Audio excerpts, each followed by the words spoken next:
Avant de commencer l'histoire, dites-nous d'où vous regardez en laissant un commentaire ci-dessous. Si vous aimez cette vidéo, n'oubliez pas de liker et de vous abonner. Passez une merveilleuse journée. Profitez de l'histoire, tout le monde. Chapitre 1, l'âme de l'entreprise. Le silence dans la salle de conférence valait 50 millions de dollars. Ethan Carter observa la tension onduler sur la table en acajou tandis que 12 des cadres les plus puissants de la Silicon Valley restaient figés, attendant sa décision.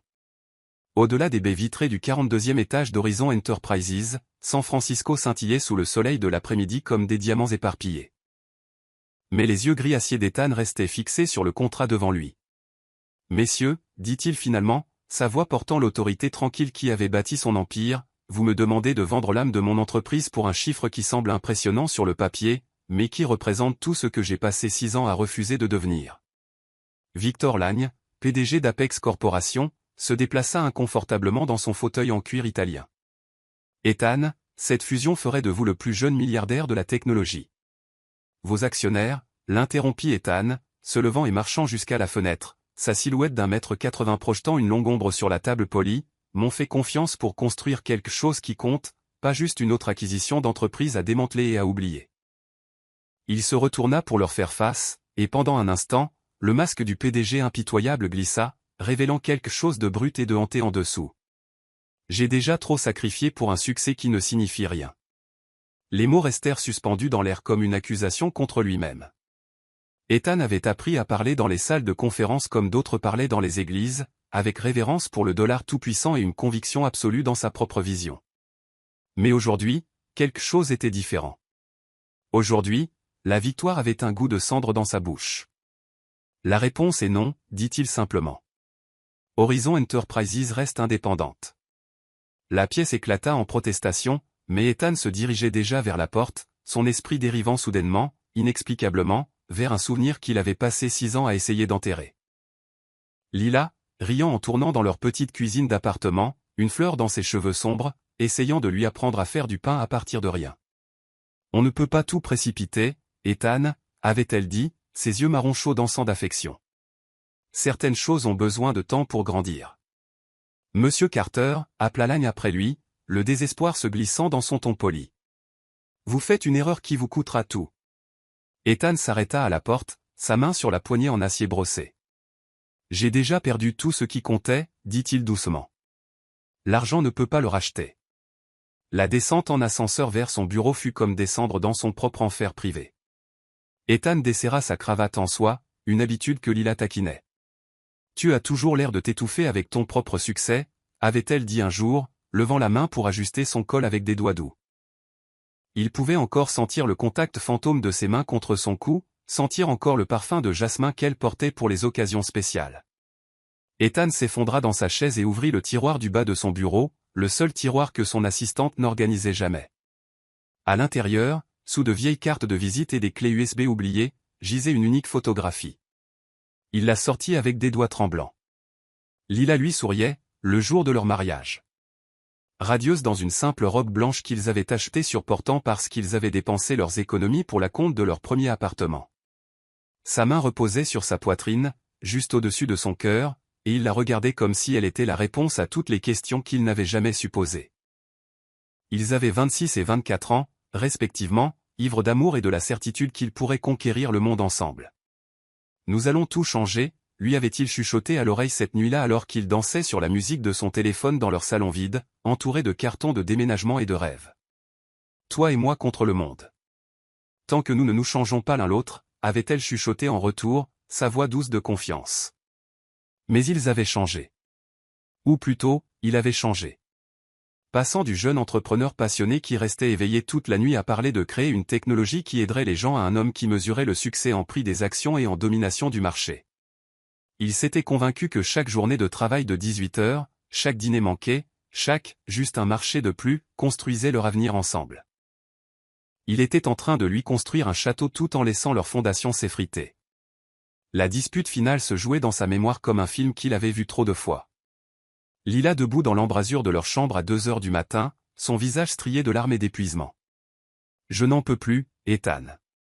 J'ai l'impression d'être marié à un fantôme. » « Je fais ça pour nous, avait-il rétorqué, ne levant même pas les yeux de son ordinateur portable. Tu crois que ce niveau de succès arrive par hasard? Tu crois que je peux juste l'éteindre? Je pense que tu as oublié pourquoi tu l'as allumé au départ. Sa voix avait été à peine plus qu'un murmure, mais elle l'avait transpercé comme une lame.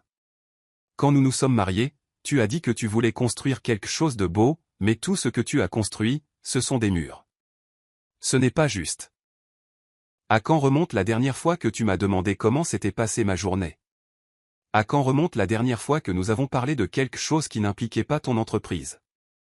À quand remonte la dernière fois que tu m'as regardé, vraiment regardé, et que tu as vu la femme dont tu es tombé amoureux au lieu de juste une autre responsabilité à gérer? Il avait finalement levé les yeux à ce moment-là, et la douleur dans ses yeux l'aurait presque mis à genoux. Mais sa fierté, sa maudite fierté, l'avait maintenu assis. Si tu ne peux pas supporter d'être marié à quelqu'un qui a de l'ambition, ne le sois pas, elle avait levé la main, et il avait vu son alliance capter la lumière de l'écran de son ordinateur portable. N'ose pas dire que c'est une question d'ambition. C'est le fait que tu choisis d'être seul. Chaque jour, tu choisis d'être seul. Elle était partie chez sa sœur cette nuit-là.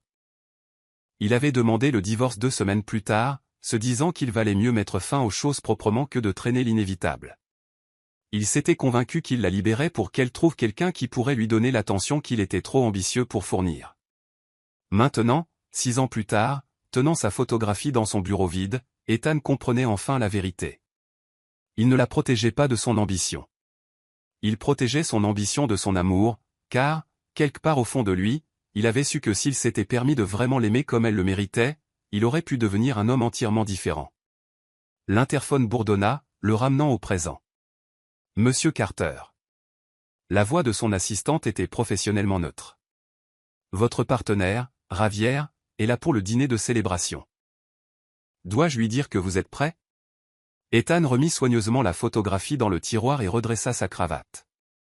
Dehors, la ville scintillait de la promesse d'une autre soirée réussie, d'un autre échelon de l'échelle qu'il gravissait seul depuis 6 ans. Dites-lui que j'arrive tout de suite, dit Ethan, sa voix ferme malgré la tempête qui faisait rage dans sa poitrine. Alors qu'il se levait et attrapait sa veste de costume, Ethan surprit son reflet dans la fenêtre assombrie. Il avait l'air réussi, puissant, intouchable. Il ressemblait exactement à l'homme qu'il avait voulu devenir lorsqu'il avait signé ses papiers de divorce. Il ressemblait à un étranger. Ce soir, il allait célébrer une autre victoire dans une guerre qu'il n'était plus sûr de vouloir gagner. Mais d'abord, juste pour un instant, il s'autorisa à se souvenir de ce que cela faisait d'être l'homme qui avait autrefois promis à une belle femme qu'ils changeraient le monde ensemble, l'homme qui n'avait tenu que la moitié de cette promesse. Chapitre 2, Code bleu. Le champagne avait le goût du regret. Mais Javier Torres était trop ivre de succès pour le remarquer. À Horizon Enterprises, beugla Teil, levant sa flûte en cristal au-dessus du restaurant sur le toit où l'élite technologique de San Francisco s'était réunie pour célébrer leur dernier lancement de produits, et à mon brillant partenaire, Ethan Carter, qui vient de dire à Apex Corp qu'ils pouvaient prendre leurs 50 millions de dollars et les investir ailleurs. La foule éclata de rires et d'applaudissements. Mais Ethan les entendait à peine. Il se tenait au bord de la terrasse, regardant les lumières de la ville s'estomper à travers son champagne intact, son esprit toujours piégé dans cette photographie de son tiroir de bureau. La célébration semblait creuse, comme applaudir un théâtre vide. Tu as l'air d'un homme qui vient de gagner à la loterie mais a perdu son portefeuille, dit Javier, apparaissant au coude d'Ethan avec des yeux légèrement vitreux et un sourire qui appartenait à un homme de la moitié de ses 42 ans. Qu'est-ce qui te tracasse, amigo? Nous venons de lancer la plateforme logicielle éducative la plus innovante de l'histoire, et tu es là, à regarder comme si quelqu'un était mort. Ethan faillit sourire à cela. Quelqu'un était mort. L'homme qu'il était. L'homme qui aurait partagé ce moment avec la femme qu'il aimait. Qui l'aurait appelé depuis la scène pour lui dire qu'il venait de changer le monde. Cet homme était mort il y a 6 ans dans un bureau. Suffoqué par l'orgueil et l'ambition. Je pensais, c'est tout, dit Ethan, prenant finalement une gorgée de champagne qui avait le goût de bulles coûteuses et de victoires vides. Mauvaise habitude, ricana Javier. Puis il se serra soudain la poitrine, son visage devenant blanc comme la nappe. Ethan. Aïe. La flûte en cristal se brisa contre le béton alors que Javier s'effondrait, son corps convulsant tandis qu'une crise cardiaque le saisissait comme un prédateur vicieux. Ethan tomba à genoux à côté de son ami, sa formation en affaires instantanément remplacée par la certification de premier secours qu'il avait obtenue à l'université et ne s'attendait jamais à utiliser. Appelez le 911, cria-t-il à la foule de cadres figés. Maintenant. Les 20 minutes suivantes passèrent dans un flou de sirènes, de techniciens ambulanciers et du chaos contrôlé de la médecine d'urgence. Ethan monta dans l'ambulance, tenant la main de Javier pendant que les ambulanciers travaillaient sur le corps immobile de son ami, et se retrouva à prier un Dieu en qui il avait cessé de croire à peu près au moment où il avait cessé de croire en l'amour. L'hôpital général de la ville la nuit était un monde différent. Des lumières fluorescentes crues jetaient tout dans des nuances d'urgence. La symphonie constante de machines qui bipaient et de pas précipités résonnait sur les murs stériles. Ethan arpentait la salle d'attente de l'USI cardiaque comme un animal en cage, son costume coûteux froissé, ses cheveux habituellement parfaits ébouriffés à force de passer ses mains dedans. Le docteur Sharma émergea de la salle de traitement à 23h47. Son masque chirurgical pendait autour de son cou comme un drapeau de reddition. « Votre ami est stable », dit-elle sans préambule. « Nous avons réussi à rétablir un rythme normal, mais les 24 prochaines heures sont critiques. Il a de la chance que vous connaissiez la RCR. » Ethan hocha la tête, le soulagement l'inondant comme de l'eau chaude. « Puis-je le voir ? » La famille seulement pour l'instant. « Êtes-vous ? » Il n'a pas de famille, dit Ethan doucement. Je suis tout ce qu'il a. Le docteur Sharma l'étudia un instant, puis hocha la tête vers les portes de l'USI. Chambre 314, mais seulement pour quelques minutes. Ethan franchit les portes automatiques, dans le cœur de l'hôpital, dépassant des chambres où les êtres chers d'autres personnes menaient leur propre bataille contre la mortalité. L'odeur antiseptique déclencha des souvenirs qu'il avait enfouis. Les derniers jours de son père dans un endroit comme celui-ci, quand Ethan avait été trop jeune pour comprendre la mort et trop têtu pour pleurer. Il était si perdu dans ses pensées qu'il faillit la manquer. Mais alors, comme un fantôme se matérialisant de ses regrets les plus profonds, elle était là. Lila Vance se tenait au poste des infirmières à 9 mètres de là, ses cheveux noirs tirés en une queue de cheval pratique, ses blouses d'un bleu doux de ciel d'été. Elle était exactement aussi belle qu'elle l'avait été dans ses souvenirs, mais différente aussi. Il y avait une force dans sa posture qui n'était pas là avant, une confiance qui venait de la survie aux tempêtes et d'apprendre à danser sous la pluie. Le temps s'arrêta. Les sons de l'hôpital s'estompèrent en bruit blanc. Le monde se rétrécit à juste cet instant, cette coïncidence impossible qui ressemblait au destin se moquant de sa vie soigneusement construite.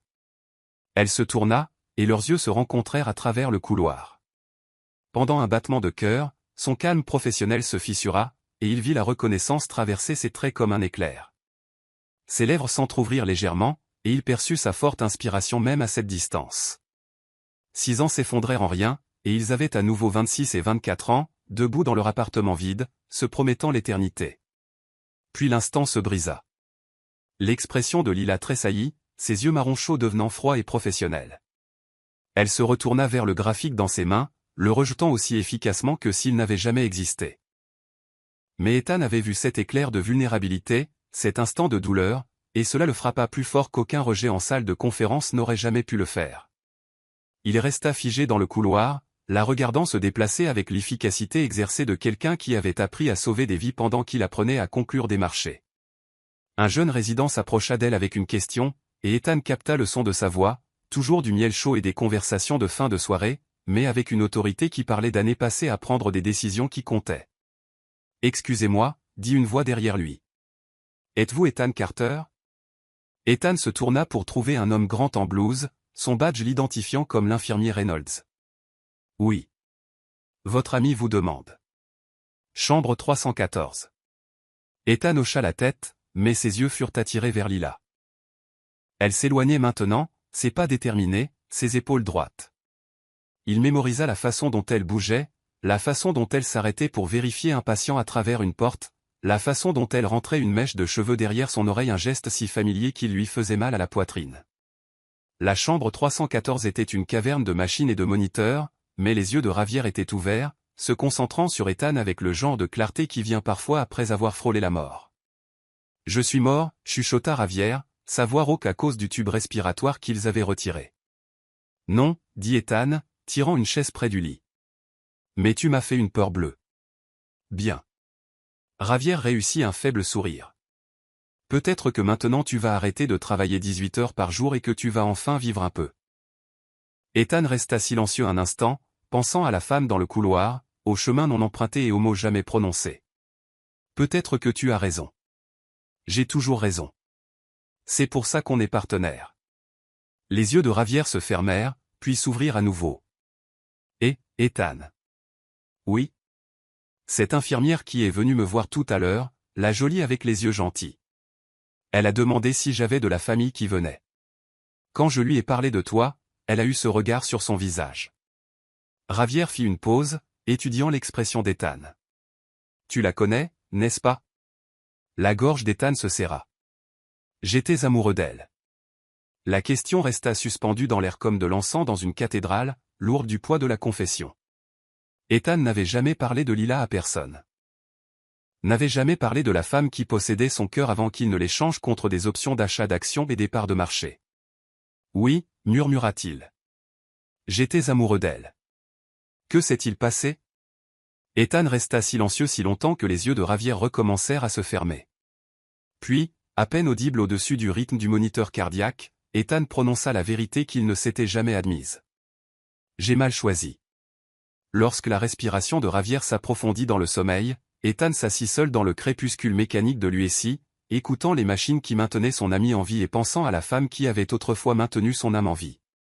Dehors, la ville continuait sa danse agitée d'ambition et de désir. Mais à l'intérieur de cette petite pièce, entourée des preuves de la rapidité avec laquelle tout pouvait changer, Ethan Carter commença enfin à comprendre la différence entre le succès et la signification. Quelque part dans cet hôpital, Lila sauvait des vies, faisait une différence qui comptait, devenait la personne qu'elle avait toujours été destinée à être. Et il était assis ici, maître d'un empire construit sur du code et des algorithmes, se demandant quand il avait cessé de mesurer le succès par l'amour dans sa vie et commencé à le mesurer par les zéros sur son compte bancaire. L'horloge au mur dépassa minuit, marquant le début d'un nouveau jour. Ethan ferma les yeux et, pour la première fois en 6 ans, s'autorisa à se souvenir non seulement de ce qu'il avait perdu, mais de ce qu'il pourrait encore retrouver s'il était assez courageux pour le chercher. Chapitre 3, Fantôme dans le service de pédiatrie. Dormir était un luxe qu'Ethan ne pouvait pas se permettre quand son passé vivait juste 3 étages plus bas. Il avait passé la nuit dans la chambre de Ravière, à regarder les moniteurs et à se battre avec les souvenirs. Mais alors que l'aube peignait les fenêtres de l'hôpital en or, Ethan se sentit inexplicablement attiré vers l'ascenseur. Il se dit qu'il allait à la cafétéria prendre un café. Il se dit qu'il avait besoin de se dégourdir les jambes. Il se dit tout sauf la vérité, que revoir Lila avait réveillé en lui quelque chose que 6 ans de succès n'avaient pas réussi à toucher. Le service de pédiatrie occupait tout le 7e étage, et au moment où les portes de l'ascenseur s'ouvrirent, Ethan entra dans un univers différent. Fini les blancs stériles et les gris institutionnels de l'unité cardiaque. Ici, les murs éclataient de couleurs, des fresques peintes à la main représentant des voiliers et des dragons volants, des collages de photos d'enfants souriants et des œuvres d'art qui n'auraient pu être créées que par de petites mains et une imagination sans limite. Les sons étaient différents aussi. Au lieu du bip mécanique des machines de survie, Ethan entendit des rires flottants depuis une salle commune, le doux murmure d'histoire aux couches élues, et quelque chose qui lui arrêta complètement le cœur, la voix de Lila, chaleureuse et musicale. Venant de plus loin dans le service, il suivit le son comme un homme suivant le chant d'une sirène, dépassant des chambres où de petits guerriers courageux menaient des batailles qui auraient brisé le cœur d'hommes adultes. Une fille chauve d'environ 8 ans lui fit signe de la main depuis l'embrasure de sa porte, un sourire trop lumineux pour quelqu'un qui avait clairement trop vu. Un garçon avec des attelles aux jambes apprenait à une infirmière à jouer aux échecs, ses mouvements calculés avec la précision d'un maître d'échecs. Mais ce fut la scène dans la salle de soleil qui arrêta complètement Ethan.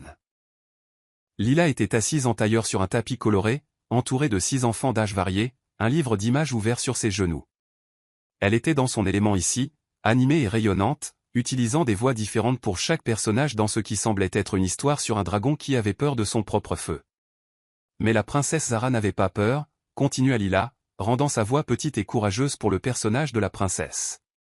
Elle a regardé ce dragon terrifié et a dit, parfois, la chose qui te rend différent est la chose qui te rend spécial. Un petit garçon avec des tubes à oxygène dans le nez se pencha avec impatience. Est-ce que le dragon a appris à être courageux, mademoiselle Lila? Eh bien, dit Lila d'un air de conspiration. Il a appris qu'être courageux ne veut pas dire que tu n'as pas peur. Ça veut dire que tu fais la bonne chose même quand tu as peur. Ethan se pressa contre le montant de la porte, caché dans l'ombre, regardant cette femme qu'il avait autrefois connue mieux que son propre battement de cœur se transformer en quelqu'un de magnifique. C'était ce qu'elle avait toujours été destinée à faire, non seulement guérir les corps, mais guérir les esprits.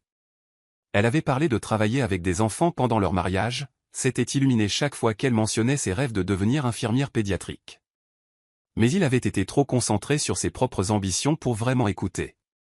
Mademoiselle Lila, demanda une fille avec un foulard rose vif couvrant sa tête chauve, pensez-vous que les gens peuvent changer? Genre, vraiment changer? Lila resta silencieuse un instant, ses doigts lissant distraitement les pages du livre. Lorsqu'elle parla, sa voix portait un poids qui suggérait qu'elle ne répondait pas seulement à la question de l'enfant. Je pense que les gens changent tout le temps, ma puce. Chaque jour, nous avons le choix d'être qui nous voulons être. Parfois, nous faisons des erreurs. Parfois, nous blessons les gens que nous aimons.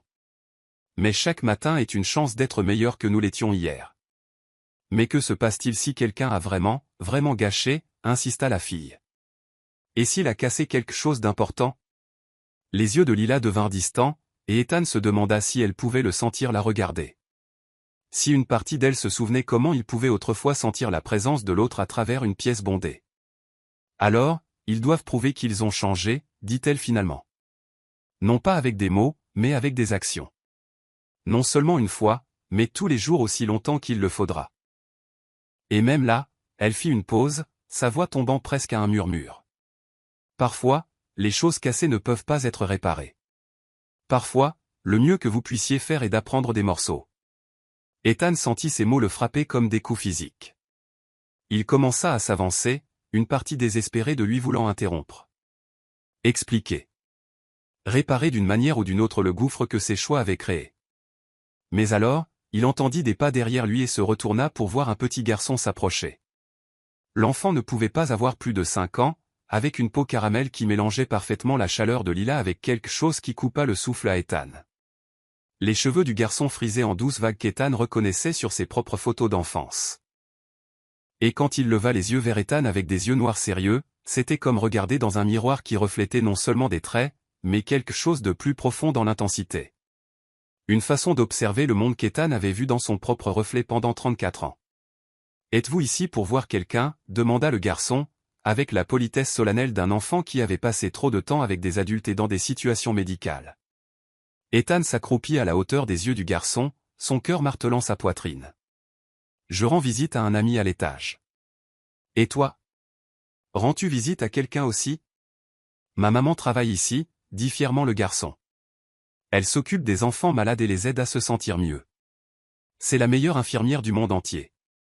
Depuis la salle de soleil, Ethan entendit le rire de Lila alors que l'un des enfants faisait une blague sur le dragon de l'histoire. Le son tira quelque chose de profond dans sa poitrine, un désir si féroce qu'il le mit presque à genoux. « Quel est ton nom » demanda Ethan, bien qu'une partie de lui sût déjà que la réponse changerait tout. « Miles » dit le garçon. « Miles Vance. Quel est le tien » Le nom de famille frappa Ethan comme un coup de poing au plexus solaire. Elle avait gardé son nom de jeune fille, n'avait pas essayé d'effacer complètement leur mariage, mais elle avait donné à leur enfant. Ethan était soudain absolument certain que c'était leur enfant uniquement son nom, le revendiquant entièrement comme le sien. « Je m'appelle Ethan » réussit-il à dire, sa voix rauque. « C'est un joli nom » dit Miles d'un air factuel. « Voulez-vous rencontrer ma maman? Elle lit des histoires à mes amis. » Avant qu'Ethan ne puisse répondre, Miles avait pris sa main avec l'innocence confiante de l'enfance, le conduisant vers la salle de soleil, où la voix de Lila continuait de tisser la magie pour son jeune public. L'esprit d'Ethan s'emballa, calculant les dates, se souvenant de leur dernière nuit ensemble avant que tout ne s'effondre. 9 mois avant la naissance de ce garçon placerait sa conception juste autour. « Maman !» cria Miles en entrant dans la salle de soleil, « J'ai trouvé quelqu'un de nouveau. » Lila leva les yeux, et au moment où ses yeux rencontrèrent ceux d'Ethan, la couleur se draina de son visage.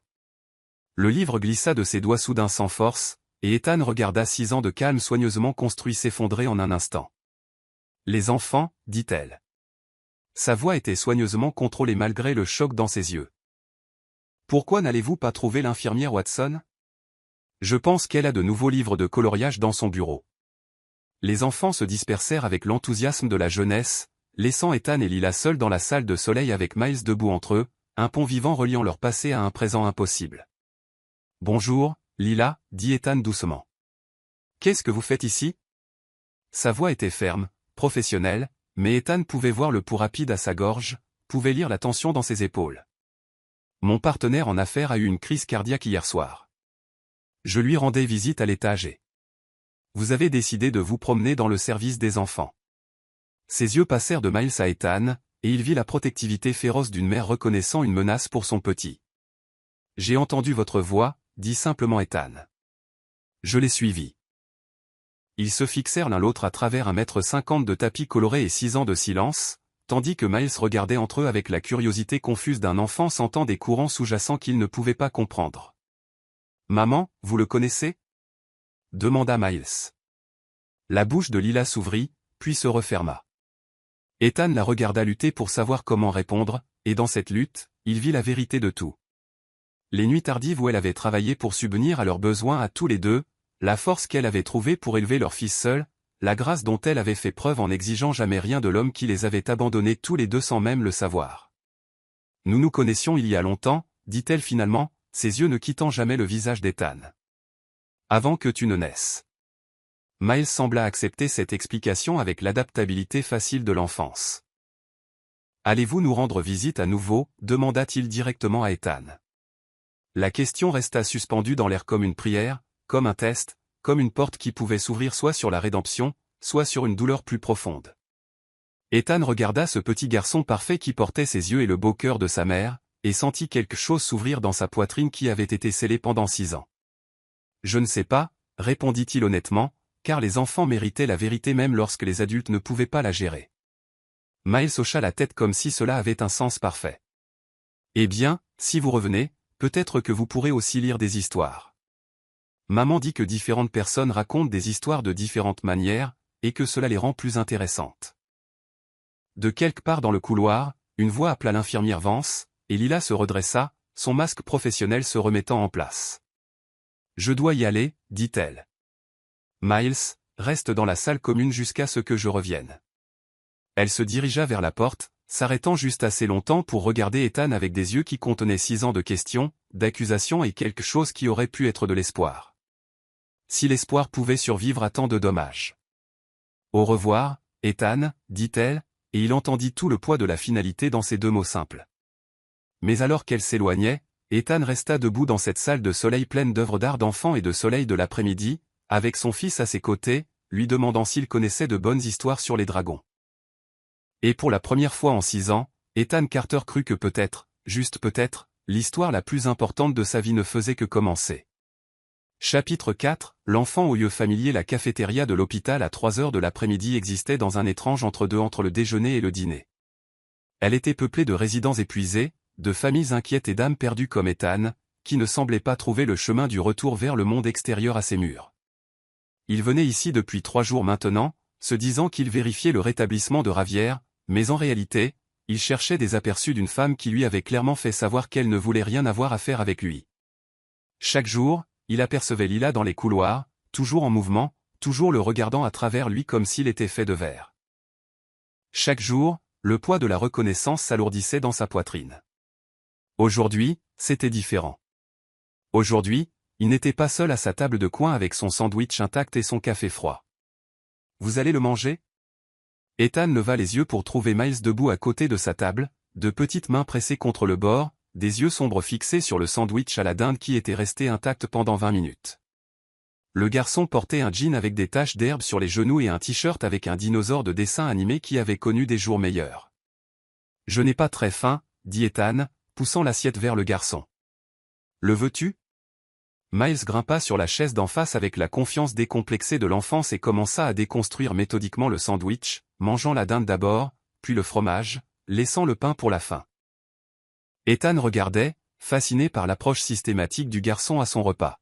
« Maman dit que je mange bizarrement, » dit Miles entre une bouchée de fromage, lisant apparemment l'expression d'Ethan, « mais j'aime goûter chaque chose toute seule d'abord, puis tout ensemble. C'est comme écouter tous les instruments dans une chanson séparément avant d'entendre la musique entière. » L'observation était si inattendue et sophistiquée qu'Ethan sentit sa poitrine se serrer. C'est en fait très intelligent. La plupart des gens ne pensent jamais à la façon dont les choses fonctionnent ensemble. Miles sourit au compliment, puis sortit un petit carnet de sa poche et l'ouvrit sur la table.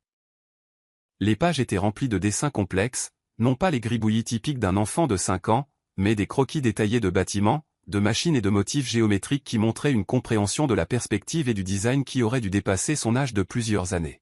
« Sur quoi travailles-tu » demanda Ethan.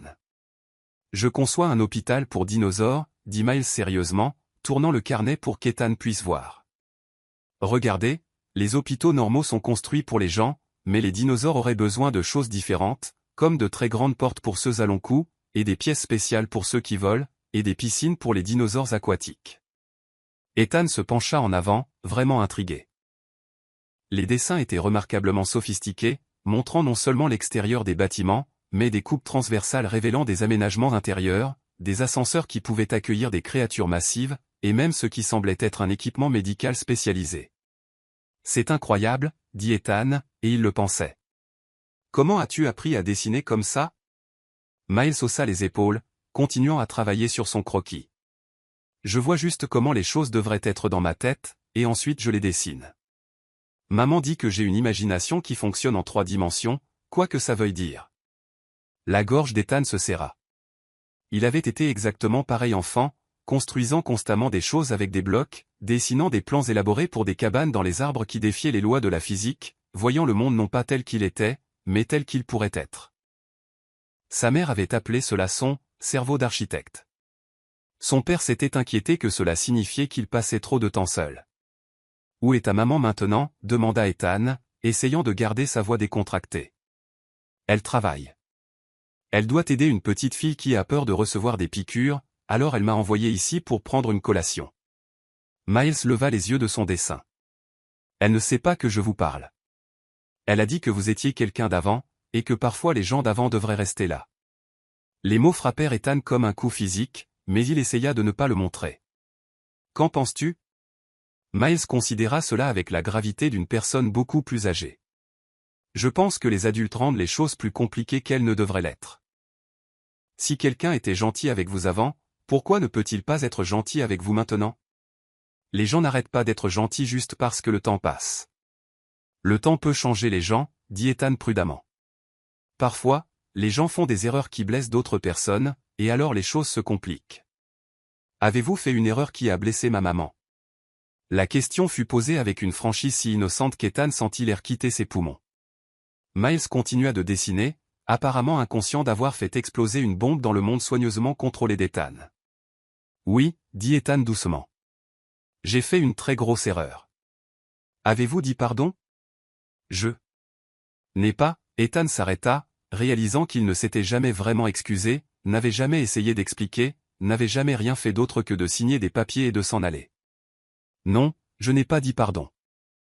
Miles hocha la tête comme si cela expliquait tout. Maman dit que pardon est le mot le plus important du monde, mais seulement si vous le pensez. Et vous devez le dire avec des actions, aussi, pas seulement avec des mots. Ethan regarda cet enfant extraordinaire, son fils, sa chair et son sang dispenser une sagesse qui faisait honte au MBA d'Harvard d'Ethan, et sentit quelque chose de fondamental se déplacer dans sa compréhension du monde. Miles, dit-il prudemment, quand est ton anniversaire? Le 15 décembre, dit Miles sans lever les yeux de son dessin. J'aurai 6 ans cette année. Maman dit que c'est assez vieux pour commencer à prendre des cours de piano si je veux. Le 15 décembre. Les mains d'Ethan commencèrent à trembler alors qu'il faisait le calcul. 9 mois avant le 15 décembre, c'était mars, spécifiquement la semaine de mars, 6 ans plus tôt, où Lila et lui avaient eu leur dernière nuit ensemble.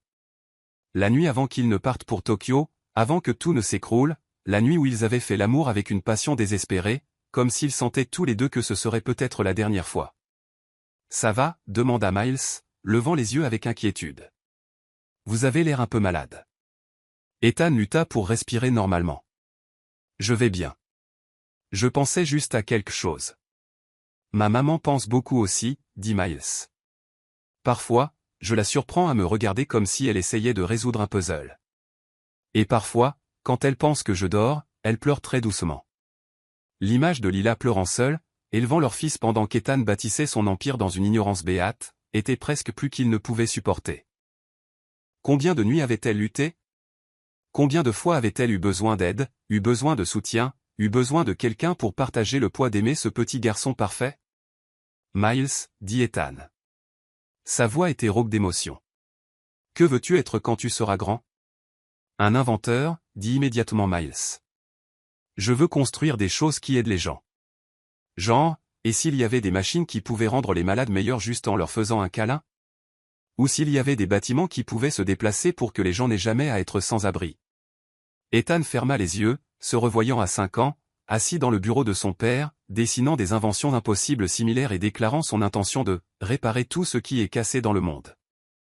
Comment était-il passé de cet enfant idéaliste à un homme qui ne mesurait le succès qu'en marge de profit? Ce sont de beaux rêves, dit Ethan. Maman dit que les rêves sont juste des plans qui ne se sont pas encore réalisés, répondit Miles, puis il regarda Ethan avec ses yeux sombres familiers. Avez-vous des rêves? La question resta suspendue dans l'air entre eux, chargée d'implications. Ethan n'était pas sûr d'être prêt à y faire face. Avait-il des rêves? Ou les avait-il tous échangés contre la domination du marché et les victoires en salle de conférence? En regardant ce garçon brillant et beau, son fils Ethan réalisa qu'il avait des rêves. De nouveaux rêves. Des rêves d'histoire au coucher et de visites de musées scientifiques, d'apprendre à quelqu'un à lancer une balle de baseball et d'aider aux devoirs de mathématiques, d'être le genre de père qui ne choisirait jamais rien au détriment du rire de son enfant. Je commence, dit honnêtement Ethan. Miles sourit, une expression si brillante et sincère qu'Ethan sentit son cœur se fissurer un peu plus. C'est bien. Maman dit qu'il n'est jamais trop tard pour commencer à rêver de nouveaux rêves. Ta maman est une femme très sage. La plus sage, acquiesça loyalement Miles. Puis il ferma son carnet et glissa de sa chaise. Je devrais remonter à l'étage. Maman va s'inquiéter si je suis parti trop longtemps. Elle s'inquiète pour tout depuis qu'il n'y a que nous deux. Que nous deux. Les mots résonnèrent dans l'esprit d'Ethan alors qu'il regardait son fils s'éloigner, petites épaules droites avec l'indépendance d'un enfant qui avait appris trop jeune que lui et sa mère étaient une équipe de 2 contre le monde. Ethan s'assit seul dans la cafétéria, fixant la chaise vide où son fils s'était assis, traitant l'ampleur de ce qu'il avait perdu par son propre égoïsme et de ce qu'il pourrait encore retrouver s'il était assez courageux pour essayer. Pour la première fois en 6 ans, Ethan Carter avait un rêve qui n'avait rien à voir avec les prix des actions ou les parts de marché. Il rêvait de devenir l'homme que son fils pensait déjà qu'il pouvait être. Quelqu'un qui disait pardon avec des actions. Quelqu'un qui construisait des choses qui aidaient les gens. Quelqu'un qui comprenait que le succès le plus important dans la vie ne pouvait pas être mesuré en dollars, mais dans l'amour et la confiance des personnes qui comptaient le plus. Il rêvait de regagner sa place dans une famille qu'il n'avait jamais su avoir perdue. La question était, le laisserait-il essayer? Chapitre 5, la révélation des vérités. La carte de visite ressemblait à une arme chargée dans la main d'Ethan. Nathan Brox, détective privé. Discret, professionnel, résultat garanti. Il la fixait depuis 20 minutes, assis dans sa Tesla dans le parking souterrain de l'hôpital, moteur coupé, se débattant avec le genre de dilemme moral qu'on n'apprenait pas à résoudre à l'école de commerce. L'enquêteur avait été chaudement recommandé par son avocat, un homme spécialisé dans la recherche d'informations que les gens préféraient garder cachées. Il suffirait d'un coup de fil, et dans les 48 heures, Ethan aurait le certificat de naissance de Miles, les dossiers médicaux, la confirmation génétique de ce que son cœur savait déjà. Mais utiliser un détective privé ressemblait à une violation de tout ce que Lila avait construit pendant leurs années de séparation, une intrusion grossière dans la vie qu'elle avait créée sans lui. Elle lui avait clairement fait savoir qu'elle ne voulait rien avoir à faire avec lui. Et le voilà, contemplant l'équivalent professionnel d'une effraction dans sa vie privée. Son téléphone bourdonna avec un SMS de son assistante. Réunion du conseil déplacée à 16 heures. Sterling Industries souhaite discuter de la proposition de partenariat. Ethan fixa le message, réalisant que, pour la première fois de sa vie professionnelle, une réunion du conseil semblait hors de propos. Sterling Industries pouvait lui offrir tous les partenariats du monde, et cela ne changerait pas le fait qu'à l'étage de cet hôpital, son fils aidait probablement sa mère à réconforter des enfants effrayés tandis qu'Ethan était assis dans un parking souterrain, envisageant d'embaucher des étrangers pour les espionner. Il déchira la carte de visite en deux. Au lieu de passer l'appel qui lui aurait donné des réponses, Ethan se retrouva à marcher vers l'hôpital et à prendre l'ascenseur jusqu'au 7e étage. Il avait passé les 3 derniers jours à apprendre les rythmes du service de pédiatrie, changement de quart, heure de repas, heure de visite. Il savait que Lila travaillait 3 quarts de 12 heures par semaine, qu'elle préférait le quart de jour quand elle le pouvait, et qu'elle restait souvent tard lorsqu'un de ses jeunes patients avait besoin de réconfort supplémentaire. Le bureau du coordonnateur des bénévoles était niché entre la boutique de cadeaux et le centre de ressources familiales, Un espace encombré qui sentait le café et la détermination. Margaret Ellison, une femme d'une soixantaine d'années aux cheveux argentés et aux yeux qui ne manquaient rien, leva les yeux de son ordinateur avec le genre de sourire qui pouvait réconforter les familles en deuil ou intimider les administrateurs d'hôpital, selon la situation. « Puis-je vous aider ? » « J'aimerais faire du bénévolat, » dit Ethan, les mots sortant plus fermes qu'il ne se sentait. « Dans le service de pédiatrie. » Les sourcils de Margaret se levèrent légèrement. « C'est merveilleux. Nous avons toujours besoin d'aide, surtout d'hommes prêts à travailler avec les enfants. Puis-je vous demander ce qui vous amène à nous ? » Ethan avait répété plusieurs réponses à cette question, mais debout dans le bureau de Margaret, toutes ces explications répétées s'effondrèrent en quelque chose de plus simple et de plus honnête. « Je veux aider, dit-il. Je veux faire quelque chose qui ait du sens. » Margaret l'étudia longuement, remarquant son costume coûteux, son malaise évident face au mobilier institutionnel, la façon dont ses yeux continuaient de dériver vers le couloir menant au service de pédiatrie. Le bénévolat auprès des enfants malades n'est pas comme faire un chèque à une œuvre de bienfaisance, Monsieur Carter. Ethan Carter. Monsieur Carter. Ces enfants n'ont pas besoin de votre pitié ou de votre culpabilité. Ils ont besoin de votre présence, de votre patience et de vos soins sincères. Ils peuvent sentir l'insincérité à 1 kilomètre, et ils n'ont aucune utilité pour les gens qui pensent pouvoir tout réparer avec de bonnes intentions et de profondes poches. Les mots piquaient parce qu'ils touchaient si près de la vérité, mais Ethan ne broncha pas, « Je comprends. » Vraiment ? Parce que certains de ces enfants vont mourir. Certains d'entre eux souffrent chaque jour. Certains ont été abandonnés par des parents qui ne pouvaient pas supporter d'avoir un enfant malade. Et certains d'entre eux vont vous briser le cœur juste en existant. Ethan pensa à l'explication factuelle de Miles sur son hôpital de dinosaures, à la fille chauve qui lui avait fait signe de la main depuis l'embrasure de sa porte, à Lila lisant des histoires avec une voix qui pouvait rendre même les dragons moins effrayants. « Je m'en sortirai. Nous pouvons accélérer votre autorisation à 2 semaines. Vous aurez toujours besoin de vérification d'antécédents et d'une certification de base en sécurité des enfants. 2 semaines ? Le cœur d'Ethan se serra. 2 semaines, c'était une éternité quand il en avait déjà perdu 6 ans. Monsieur Carter, dit doucement Margaret. Si vous êtes sérieux à ce sujet, si vous voulez vraiment aider ces enfants, alors vous comprendrez que nous avons des protocoles pour leur protection. Ils ont déjà traversé suffisamment d'épreuves. Ethan hocha la tête, acceptant la pile de documents que Margaret lui tendait, sachant qu'elle avait raison, mais sentant le poids du temps perdu peser sur sa poitrine comme une douleur physique. Il avait déjà restructuré ses responsabilités chez Horizon, promouvant son vice-président des opérations et déléguant la gestion quotidienne afin de pouvoir se concentrer sur ce qui comptait soudainement le plus. Il était à mi-chemin de l'ascenseur lorsqu'il entendit le tumulte. Les cris d'un enfant résonnaient en provenance des salles de traitement. Le genre de sanglots déchirants qui témoignait à la fois de la douleur et de la terreur.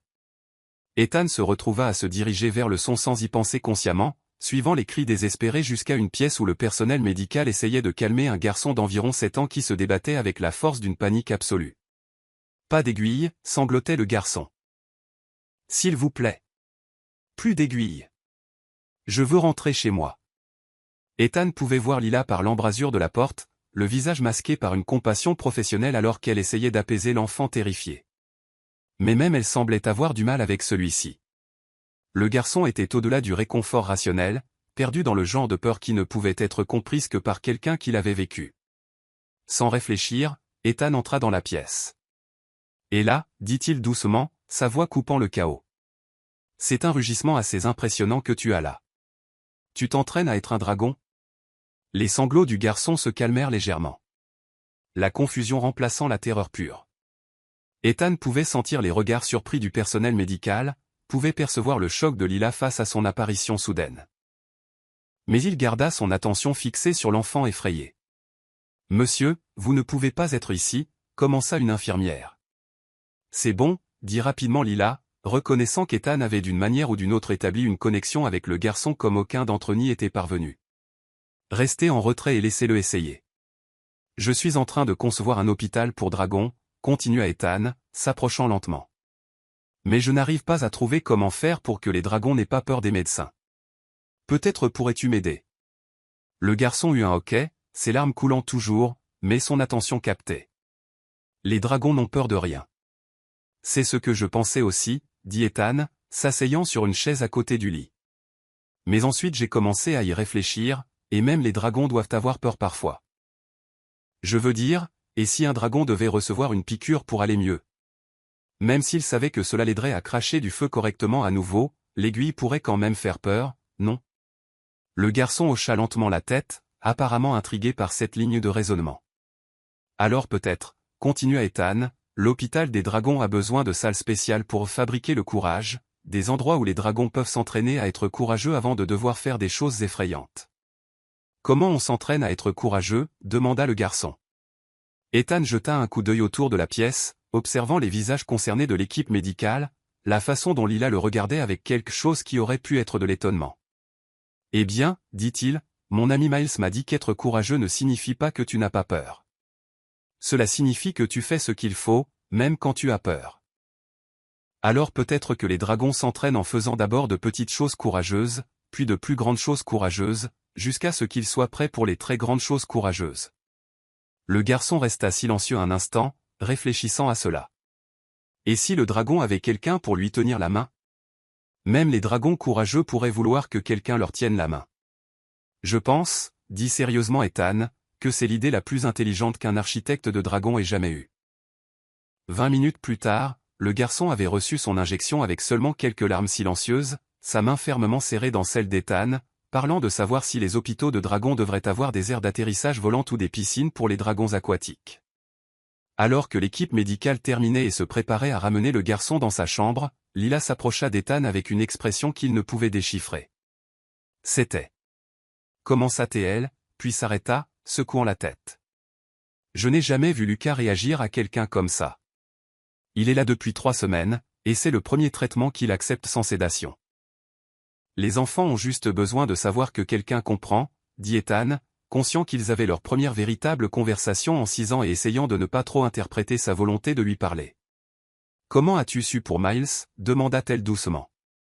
Ethan sentit son cœur s'arrêter. Quoi?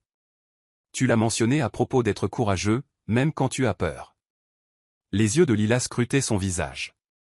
Miles m'a dit qu'il avait parlé à quelqu'un à la cafétéria, quelqu'un qu'il a écouté parler de ses dessins de dinosaures.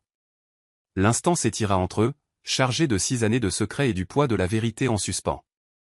Ethan aurait pu mentir, faire semblant que c'était une coïncidence, les protéger tous les deux de la conversation à laquelle il n'était pas prêt. Au lieu de cela, il choisit l'honnêteté. C'est un enfant extraordinaire, dit Ethan. Intelligent, créatif, gentil. Tu as fait un travail incroyable en l'élevant. Les yeux de Lila se remplirent de larmes qu'elle refusa de laisser couler. Ethan. La voix de Miles les interrompit, vive et excitée, alors qu'il arrivait au coin.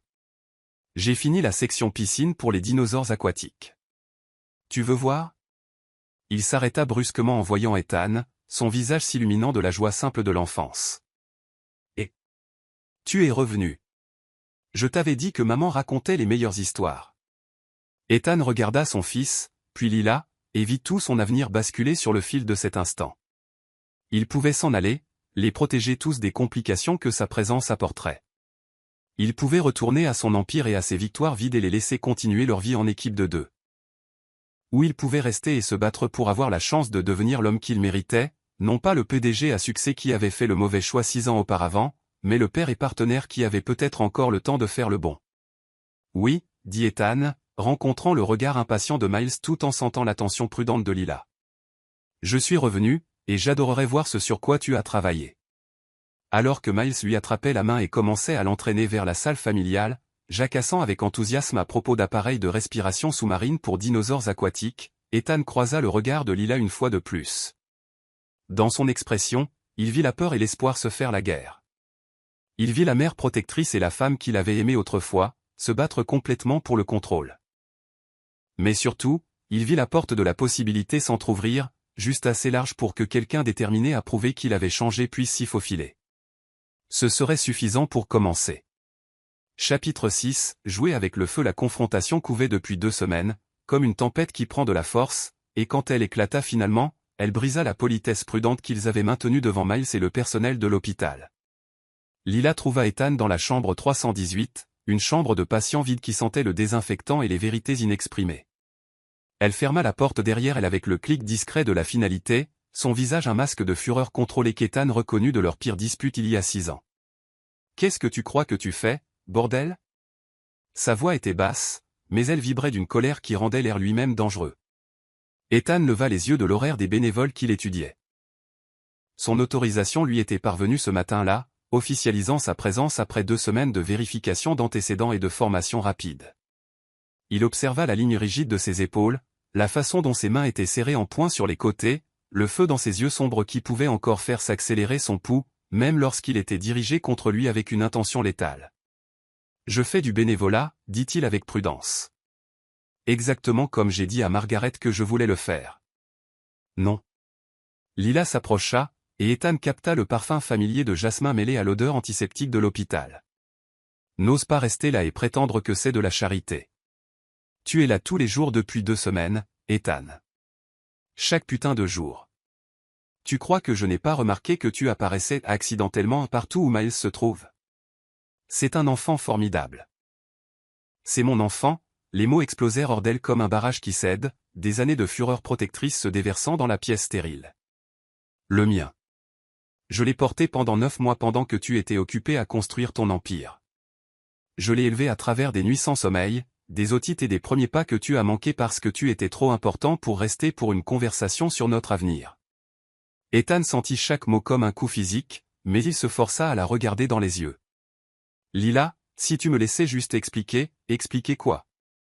Elle rit, mais il n'y avait aucune once d'humour, seulement une douleur amère. Expliquer comment tu as demandé le divorce alors que j'étais enceinte de ton enfant? Expliquer comment tu n'as jamais essayé de me contacter pour savoir si j'allais bien? Expliquer comment tu as bâti une entreprise d'1 milliard de dollars pendant que ton fils apprenait à marcher sans père? Je ne savais pas, les mots s'arrachèrent de la gorge d'Ethan comme une confession arrachée à son âme. Je jure devant Dieu, Lila, je ne savais pas que tu étais enceinte. Et si tu avais su, tu aurais quoi? Elle se rapprocha encore plus, assez près pour qu'il puisse voir les larmes qu'elle luttait pour retenir. Tu aurais abandonné ta précieuse fusion? Tu aurais choisi ta famille plutôt que ton ambition? Parce que nous savons tous les deux comment cette conversation s'est terminée la dernière fois.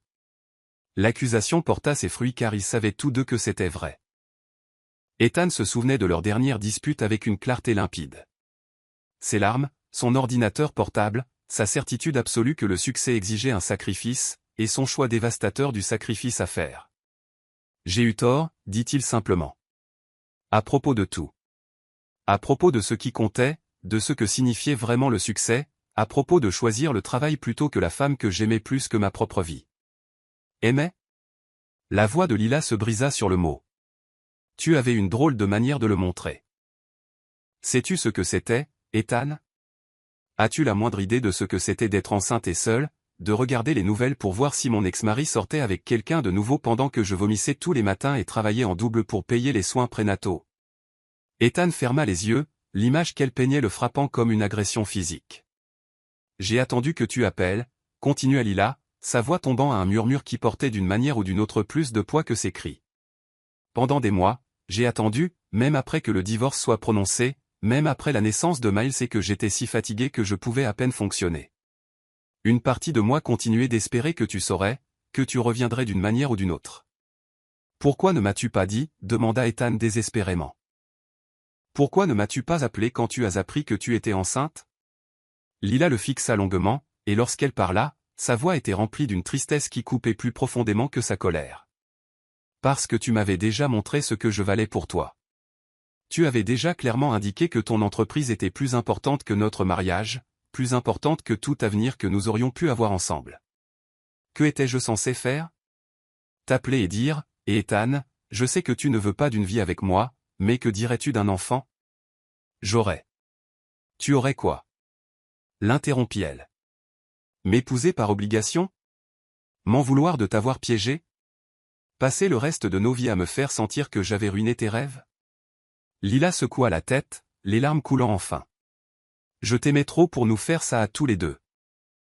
Les mots restèrent suspendus entre eux comme du verre brisé, beau, dangereux et impossible à traverser sans saigner.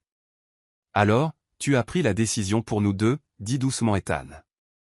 J'ai pris la décision de protéger mon enfant d'un père qui pourrait le considérer comme une obligation au lieu d'un cadeau, Lila essuya ses larmes du revers de la main, mais elles continuaient de couler. J'ai pris la décision de l'élever en sachant qu'il était désiré et aimé, même si cela signifiait le faire seul. Ethan sentit quelque chose se briser dans sa poitrine, quelque chose qui avait été scellé depuis le jour où il avait signé ses papiers de divorce. Il n'a jamais été une obligation, Lila. Il ne pourrait jamais être une obligation. Il est. Mon Dieu, il est parfait. Il est tout ce que je ne savais pas vouloir jusqu'à ce que je le voie construire des hôpitaux de dinosaures et manger des sandwichs comme de petites symphonies. Arrête, la voix de Lila était éraillée maintenant, toute prétention de contrôle abandonnée. N'ose pas venir ici après 6 ans et tomber amoureux de lui maintenant. N'ose pas perturber la vie que nous avons construite parce que tu as soudainement découvert que tu as une conscience. Je n'essaie de perturber rien du tout. Alors qu'essaies-tu de faire? Elle s'approcha assez près pour qu'il puisse voir les paillettes d'or dans ses yeux marrons, compter les larmes sur ses cils. Parce que si tu penses que tu peux juste revenir dans nos vies parce que tu es seul ou coupable ou quoi que ce soit d'autre, tu te trompes. Miles n'a pas besoin d'un père à temps partiel qui disparaîtra dès que les affaires redeviennent intéressantes. Je ne vais nulle part, dit farouchement Ethan. Je ne suis pas le même homme qui a fait le mauvais choix il y a 6 ans. Je ne suis pas l'homme qui était trop aveugle pour voir que toi et notre famille étiez le seul succès qui ait jamais compté. Prouve-le, le défi tomba entre eux comme un gant jeté dans un ancien duel. Ne me dis pas que tu as changé, Ethan. Montre-le-moi. Montre-le à Miles. Montre-nous à tous les deux que ce n'est pas juste une autre de tes acquisitions, un autre problème que tu peux résoudre avec de la détermination et de bonnes intentions. Ils se regardèrent à travers 3 pieds d'air d'hôpital, épais de 6 ans de douleur, de regrets et d'un amour qui n'était jamais vraiment mort, juste passé sous terre comme une rivière coulant à travers la pierre. Je le ferai, dit finalement Ethan. Peu importe le temps que cela prendra, quoi que je dois faire, je te prouverai que j'ai appris la différence entre le succès et la signification. Je prouverai que je peux être le père que Miles mérite et l'homme que tu méritais depuis le début. Lila étudia son visage pendant un long moment, cherchant des fissures dans sa résolution, cherchant le garçon ambitieux et égoïste qui lui avait brisé le cœur. Mais quelque chose dans son expression a dû la convaincre que l'homme se tenant devant elle était différent, car lorsqu'elle parla à nouveau, sa voix portait un avertissement au lieu d'un renvoi. « Il va t'aimer, dit-elle doucement. Miles va t'aimer parce que c'est ce qu'il est, ouvert, confiant et prêt à croire le meilleur des gens. Et quand tu lui briseras le cœur de la même manière que tu as brisé le mien, je m'assurerai que tu n'aies plus jamais l'occasion de le faire. » La menace fut prononcée avec la certitude tranquille d'une mère protégeant son petit, et Ethan ressentit tout le poids de ce qu'il demandait, non seulement le pardon, mais la confiance. Non seulement une seconde chance, mais le droit de potentiellement blesser les 2 personnes qui comptaient le plus pour lui au monde. « Je ne lui briserai pas le cœur, dit Ethan. Je ne briserai pas le tien. Plus jamais. » Lila tendit la main vers la poignée de la porte, puis s'arrêta, le regardant en arrière avec des yeux qui contenaient 6 ans de questions, d'accusations et quelque chose qui aurait pu être la plus faible lueur d'espoir. « Tu as brisé le mien une fois déjà, Ethan. J'y ai survécu, j'ai appris à vivre sans toi, j'ai construit une vie qui fonctionne. Mais Miles. » Elle marqua une pause, sa main se serrant sur la poignée de la porte. « Si tu blesses mon fils, si tu lui fais croire en un père qui disparaît quand la vie se complique, je passerai le reste de ma vie à m'assurer que tu comprennes exactement ce que j'ai perdu quand tu es parti. » Elle le laissa seul dans cette chambre d'hôpital vide, entouré des échos de leur confrontation et du poids des promesses qu'il n'était pas sûr de savoir comment tenir. Mais pour la première fois en 6 ans, Ethan Carter avait l'impression de se battre pour quelque chose qui comptait plus que les marges bénéficiaires ou les parts de marché. Il se battait pour avoir la chance d'être l'homme que son fils pensait qu'il pouvait être, le père que Miles méritait, et peut-être il faisait ses promesses le partenaire que Lila avait cru pouvoir devenir autrefois. La question était de savoir si l'amour pouvait vraiment vaincre les dommages que l'orgueil et l'ambition avaient laissés dans leur sillage. Seul le temps le dirait, et le temps était la seule chose qu'Ethan ne pouvait pas acquérir, ne pouvait pas presser, ne pouvait pas contrôler. Il ne pouvait que le gagner un jour à la fois, un choix à la fois, une chance de choisir le bien au lieu du mal. Chapitre 7, la tempête éclate. Le monde d'Ethan avait été construit sur le contrôle, mais le deuil s'est avéré être un anarchiste. Il le frappait par vagues au cours des 3 jours suivants, dans l'ascenseur, quand il entendait un enfant rire, dans son bureau vide, quand il se retrouvait à chercher sur Google les étapes du développement de l'enfant, au milieu des réunions du conseil d'administration, quand il se surprenait à calculer combien d'histoires au coucher il avait manqué, combien de genoux écorchés étaient restés sans réconfort, combien de moments de fierté étaient passés inaperçus. 5 ans et 3 mois, c'est la durée de la vie de Miles qui s'était déroulée sans lui. Le premier souffle, le premier sourire, la première nourriture solide, les premiers pas que Lila avait probablement enregistrés sur son téléphone, regardant seul dans leur appartement, sans personne pour partager le miracle de la réussite de leur fils. Les premiers mots qu'Ethan n'entendrait jamais. Le premier jour de maternelle qui était passé sans le fier baiser d'un père, des anniversaires, 5 anniversaires avec des bougies et des vœux, et un petit garçon qui avait probablement demandé à sa mère pourquoi les autres enfants avaient des papas et pas lui. La prise de conscience amena Ethan à genoux dans sa salle de bain privée chez Horizon Enterprises, s'étouffant au-dessus des toilettes en marbre italien, tandis que sa secrétaire frappait discrètement à la porte, demandant si la réunion de Sterling Industries pouvait être déplacée, parce que M. Carter semblait ne pas se sentir bien.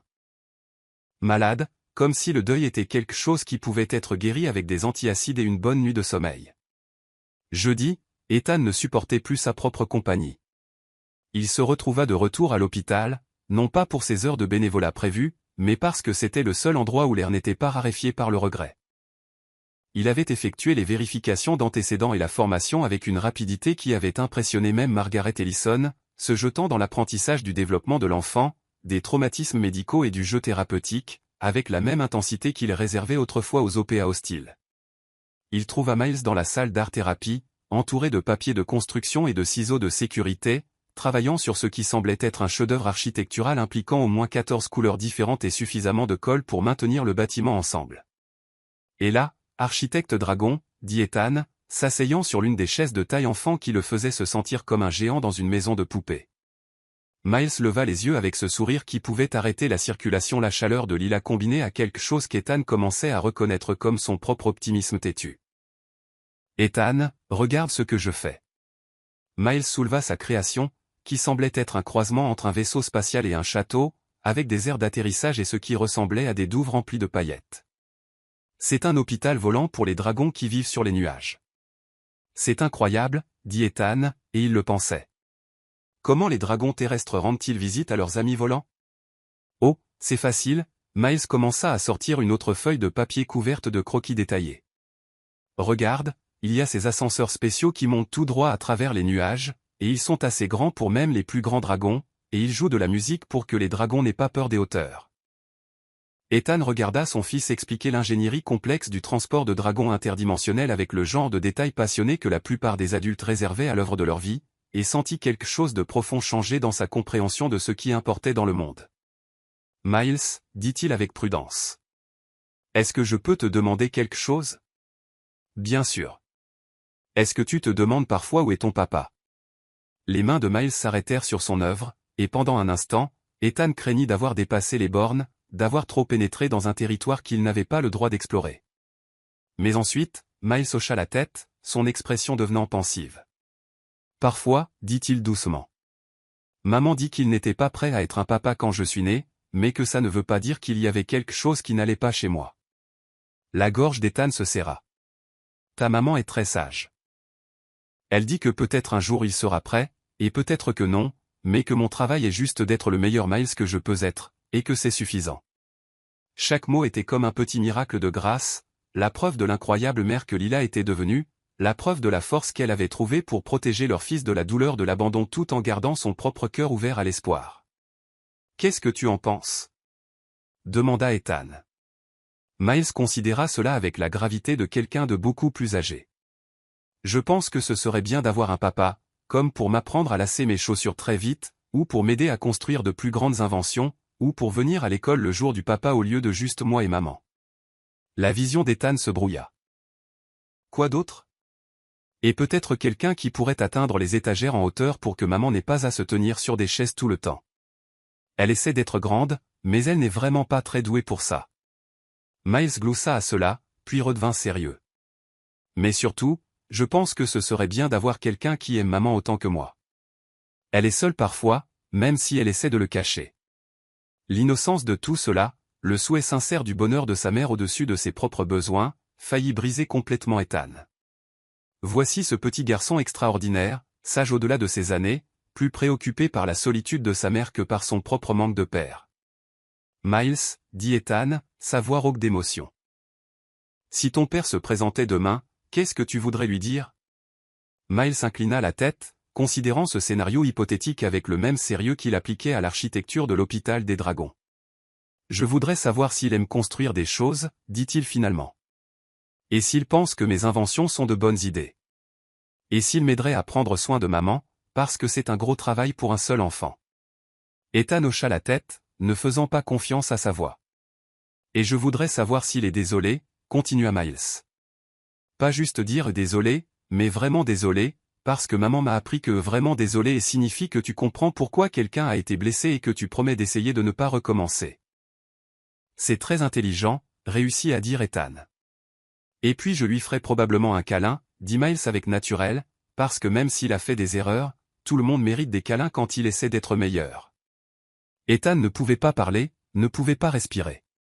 Ce petit garçon parfait, beau, sage, son fils, offrait le pardon à un père hypothétique avec le genre de grâce que la plupart des adultes passaient des vies entières à essayer d'apprendre.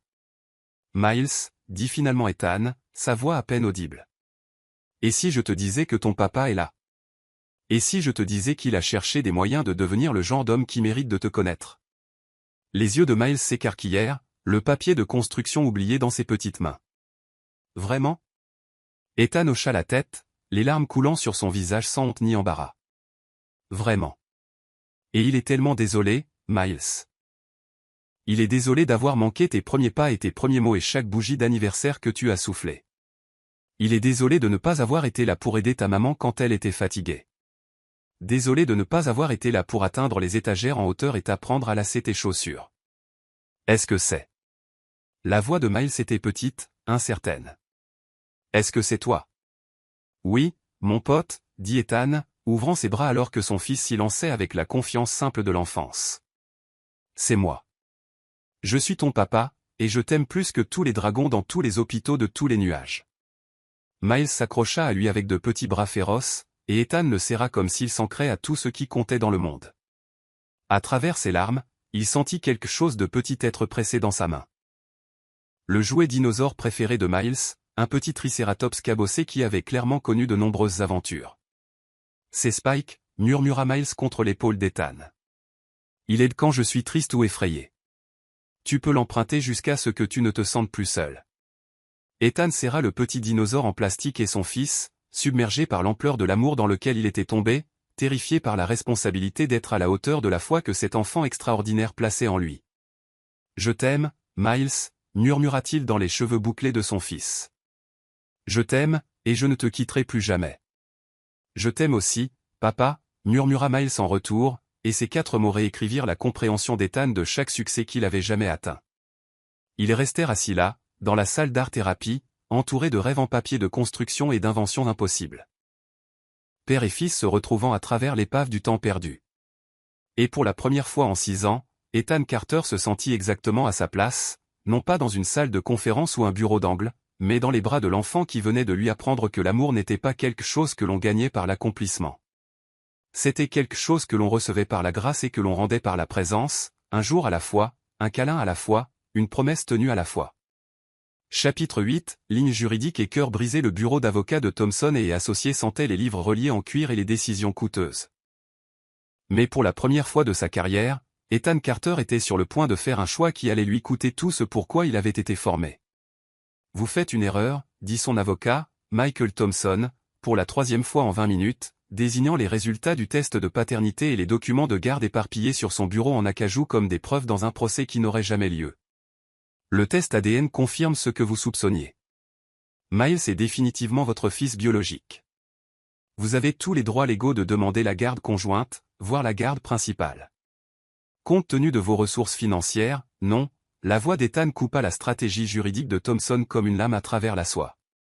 Dehors, derrière la fenêtre du 40e étage, San Francisco bourdonnait de son énergie ambitieuse habituelle. Mais Ethan se sentait déconnecté de la ville qui avait autrefois ressemblé à son royaume, concentré plutôt sur le petit dinosaure en plastique dans sa poche Spike, l'offrande de réconfort de son fils à un père qui apprenait enfin ce que signifiait vraiment la protection. Le test de paternité était inutile, continua Ethan. Je sais qu'il est le mien. Le timing, la ressemblance, tout ce que Lila a dit. Je n'ai pas besoin d'un laboratoire pour confirmer ce que mon cœur sait déjà.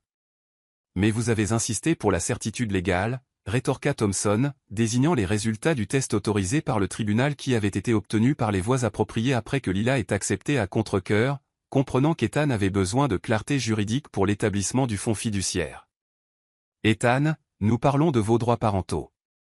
La mère vous a caché votre enfant pendant 5 ans sans vous informer de son existence. C'est de l'aliénation parentale. Et en Californie, elle ne me l'a pas caché, interrompit Ethan, sa voix stable avec une certitude qu'il lui avait fallu 34 ans pour trouver. Je me suis caché de lui. J'ai choisi le travail plutôt que mon mariage, l'ambition plutôt que l'amour, le succès plutôt que la femme qui portait mon enfant. Lila a protégé notre fils d'un père qui n'était pas prêt à l'être. Thompson se pencha en arrière sur sa chaise, étudiant Ethan avec l'expression d'un homme regardant son client brûler volontairement de l'argent. Êtes-vous prêt maintenant? La question resta suspendue dans l'air comme un défi, comme un test qui déterminerait non seulement la stratégie juridique, mais le genre d'homme qu'Ethan allait choisir d'être pour le reste de sa vie. J'essaie de l'être, dit honnêtement Ethan. Et une partie du fait d'être prêt signifie respecter la vie que Lila a construite pour notre fils, respecter la confiance que je dois regagner, respecter leur droit de décider si j'appartiens à leur famille, au lieu d'exiger une place par le simple fait que la biologie et les avocats disent que je le peux. Les droits légaux existent pour une raison. La voix de Thompson prit le ton patient de quelqu'un expliquant l'économie de base à un enfant. Le garçon mérite un soutien financier, des soins médicaux appropriés, des opportunités éducatives. Ce qu'il aura, dit Ethan, sortant une enveloppe manie de son porte-documents. J'ai établi un fonds fiduciaire pour l'éducation et les besoins médicaux de Miles, financement complet jusqu'aux études supérieures, couverture médicale qui complète tout ce que l'assurance de Lila ne couvre pas, et un fonds universitaire qui lui donnera des choix qu'elle et moi n'avons jamais eus. Thompson examina les documents du fonds fiduciaire avec l'expression d'un homme découvrant que son client venait de donner une petite fortune à quelqu'un qui ne pouvait pas légalement la réclamer.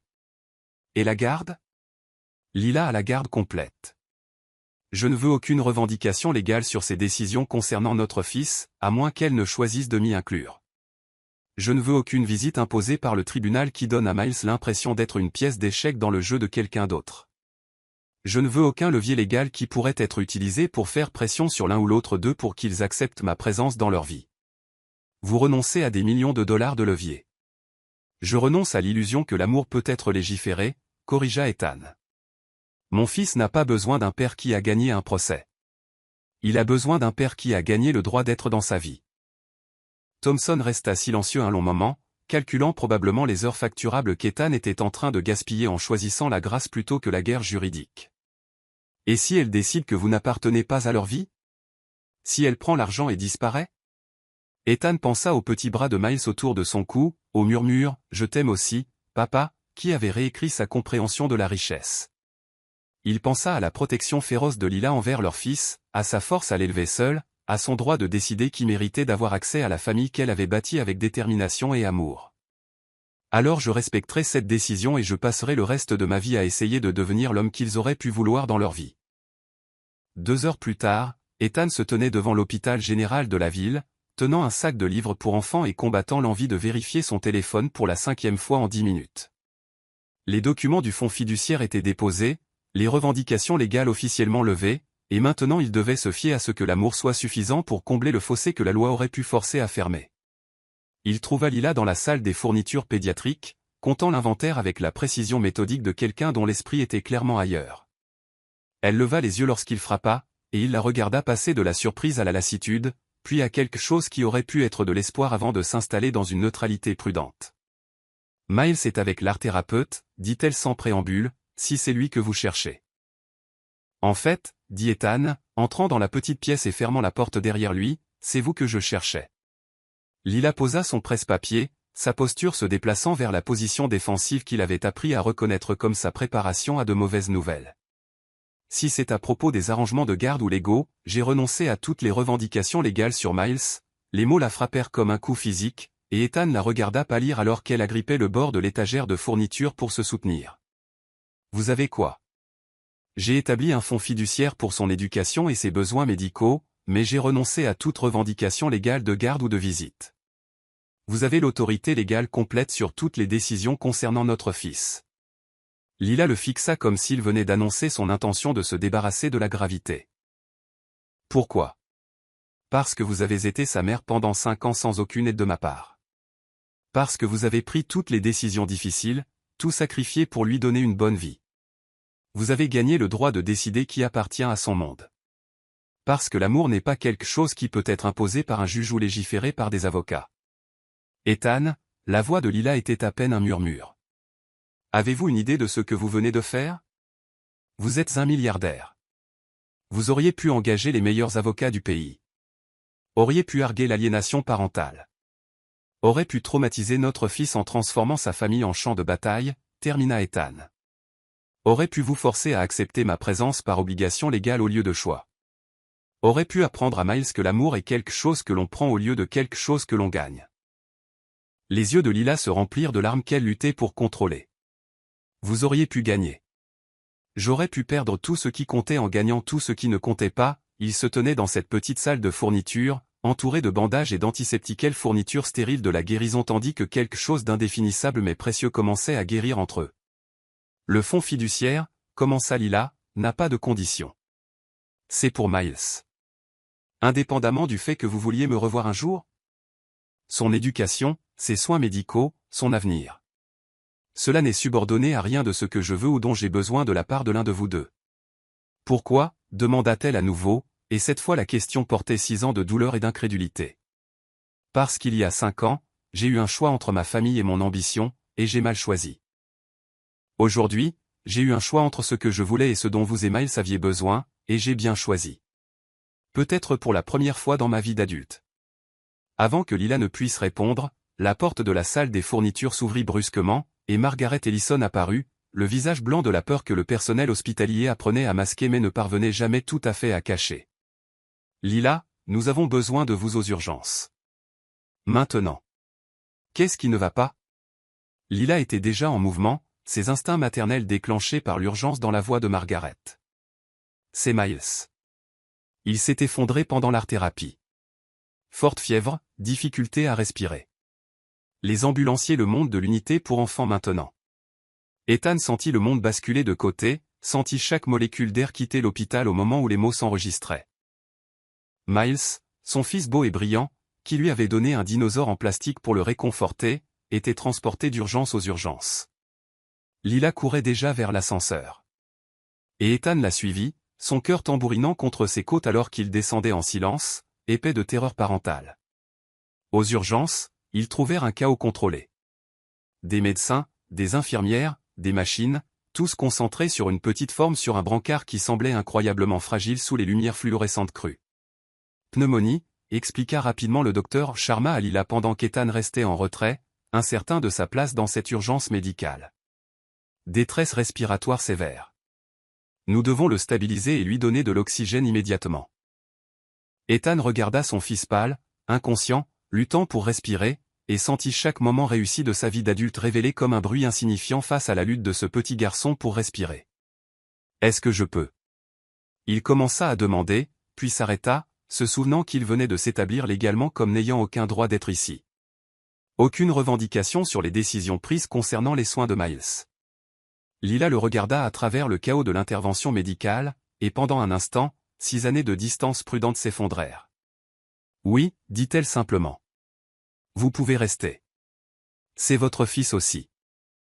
Et ainsi, Ethan Carter, PDG milliardaire qui venait de renoncer à ses droits légaux à la paternité, se tint à côté de la femme qu'il n'avait jamais cessé d'aimer et regarda des professionnels de la santé se battre pour sauver l'enfant qui venait de lui apprendre la différence entre le succès et la signification, entreprendre ce que l'on voulait et gagner ce dont on avait besoin.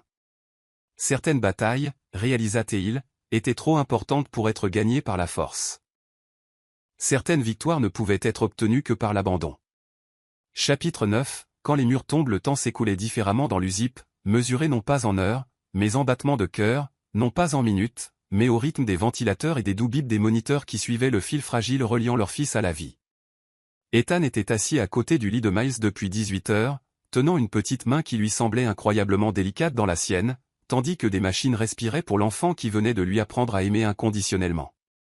La pneumonie avait frappé fort et vite. Un instant, Miles expliquait l'aérodynamisme des dragons des nuages. L'instant d'après, il se battait pour chaque souffle. Les antibiotiques fonctionnent, les avait assurés le docteur Sharma lors de sa ronde matinale. Ses niveaux d'oxygène s'améliorent, mais la pneumonie chez les enfants peut être imprévisible. Les prochaines 24 heures sont critiques. Lila était assise sur la chaise en face d'Ethan, ses blouses chirurgicales froissées d'avoir dormi dedans, ses yeux cernés de rouge par l'épuisement et les larmes. Elle ne s'était permis de pleurer que lorsqu'elle pensait qu'Ethan ne regardait pas. Ils s'étaient à peine parlé depuis le début de la crise. Tous deux entièrement concentrés sur la petite silhouette entre eux qui représentait leur monde entier. « Tu devrais rentrer à la maison », dit doucement Ethan, sa voix rauque après des heures de lecture à voix haute à leur fils inconscient. « Dormir un peu. Prendre une douche. Je vais rester avec lui. » Lila leva les yeux du dossier médical qu'elle étudiait. Même en dehors de ses heures de service, elle ne pouvait s'empêcher d'être infirmière, ne pouvait s'empêcher d'essayer de comprendre chaque détail du traitement de Miles. « Je ne le quitte pas. Lila, tu n'as pas dormi depuis presque 2 jours. Tu ne l'aides pas en te rendant malade. J'ai dit que je ne le quitte pas, » les mots sortirent plus brusquement qu'elle ne l'avait voulu, assez fort pour perturber le silence médical de l'USIP. Elle regarda immédiatement autour d'elle en s'excusant, puis revint vers Ethan avec des yeux qui contenaient toute la férocité protectrice d'une mère défendant son petit. Ethan comprit. Face à la mortalité de leur enfant, tout le reste de leur histoire, leur douleur, leurs limites soigneusement construites s'étaient devenues sans importance. Il n'y avait que Miles, luttant pour sa vie, tandis qu'il luttait contre l'impuissance de regarder. « Alors laisse-moi t'apporter du café », proposa Ethan, et peut-être de la nourriture qui ne vient pas d'un distributeur automatique. Lila resta silencieuse un instant, puis hocha la tête. Le café de la cafétéria est horrible, mais il y a un petit endroit appelé Maguiès à environ 3 pâtés de maison. Miles et moi y allons parfois quand j'ai de longues gardes. Ils savent comment j'aime mon café. L'information fut offerte comme un petit cadeau, un aperçu de la vie qu'elle et Miles avaient construite ensemble, des routines et des rituels qui les avaient soutenus pendant 5 ans en tant que famille de 2. « Comment aimes-tu ton café » demanda Ethan. « 2 sucres, crème supplémentaire. » Elle hésita, puis sourit pour la première fois depuis que Miles s'était effondré. « Et ils font ces horribles muffins au bleuet que Miles adore. Ils les appellent des gâteaux au bail du ciel parce que les bleuets ressemblent à de petits nuages bleus. » Ethan sentit sa gorge se serrer à l'image de son fils inventant des noms poétiques pour des produits de boulangerie, de Lila nourrissant son imagination tout en construisant une vie pleine de petites joies malgré son absence. Un gâteau au bail du ciel arrive. Quand Ethan revint 1 heure plus tard, il trouva Lila lisant à Miles un exemplaire usé de Max et les Maxi-Monstres, sa voix douce et musicale alors qu'elle donnait vie au monstre de Maurice Sendak pour leur enfant endormi. Et Max, le roi de tous les Maxi-Monstres, était seul et voulait être là où quelqu'un l'aimait le mieux de tout, lui-elle, sa voix se brisant légèrement sur les mots. Ethan posa son café et son muffin sur la table de chevet et se rassit sur sa chaise, l'écoutant continuer l'histoire. Quand elle eut fini, elle ferma le livre et regarda Ethan avec des yeux qui semblaient le voir clairement pour la première fois depuis qu'il était revenu dans leur vie. « Il m'a posé des questions sur toi, tu sais, » dit-elle doucement. Quand il avait 3 ans, il a commencé à remarquer que les autres enfants avaient des papas. Il voulait savoir où était son papa, si son papa l'aimait, si peut-être son papa était juste perdu et essayait de retrouver le chemin de la maison. Ethan sentit chaque mot comme un petit couteau dans le cœur, mais il n'interrompit pas, sentant que c'était quelque chose que Lila avait besoin de dire, une histoire qu'elle portait seule depuis trop longtemps. Je lui ai dit que son papa vivait loin, qu'il avait un travail important à faire, mais que cela ne signifiait pas qu'il y avait quelque chose qui n'allait pas chez Miles. Je lui ai dit que parfois les adultes faisaient des erreurs, mais que les enfants n'étaient jamais des erreurs. Lila, laisse-moi finir. Elle tendit la main et ajusta la couverture de Miles avec le soin automatique d'une mère qui avait passé d'innombrables nuits à s'assurer que son enfant était à l'aise. Quand il a eu 4 ans, il a demandé si peut-être son papa ne voulait pas de lui, et j'ai réalisé que je devais choisir entre protéger Miles de la vérité ou te protéger, toi, de ces questions. Ethan attendit, sachant que cet instant était en équilibre sur le fil de tout, le pardon ou la condamnation, la compréhension ou l'exil permanent de la famille qu'il avait perdue par ses propres choix. J'ai choisi Miles, dit Lila simplement. Je lui ai dit que son papa n'était pas prêt à être un papa quand Miles est né, mais que cela ne voulait pas dire que son papa ne l'aimait pas.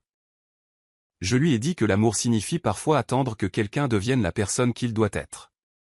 La grâce de son geste, la façon dont elle avait protégé à la fois leur fils et Ethan lui-même des aspérités de l'abandon, laissa Ethan sans voix. Même dans sa douleur, même dans sa colère, elle avait choisi de préserver la capacité d'amour de Miles au détriment de son droit de blâmer. Pourquoi?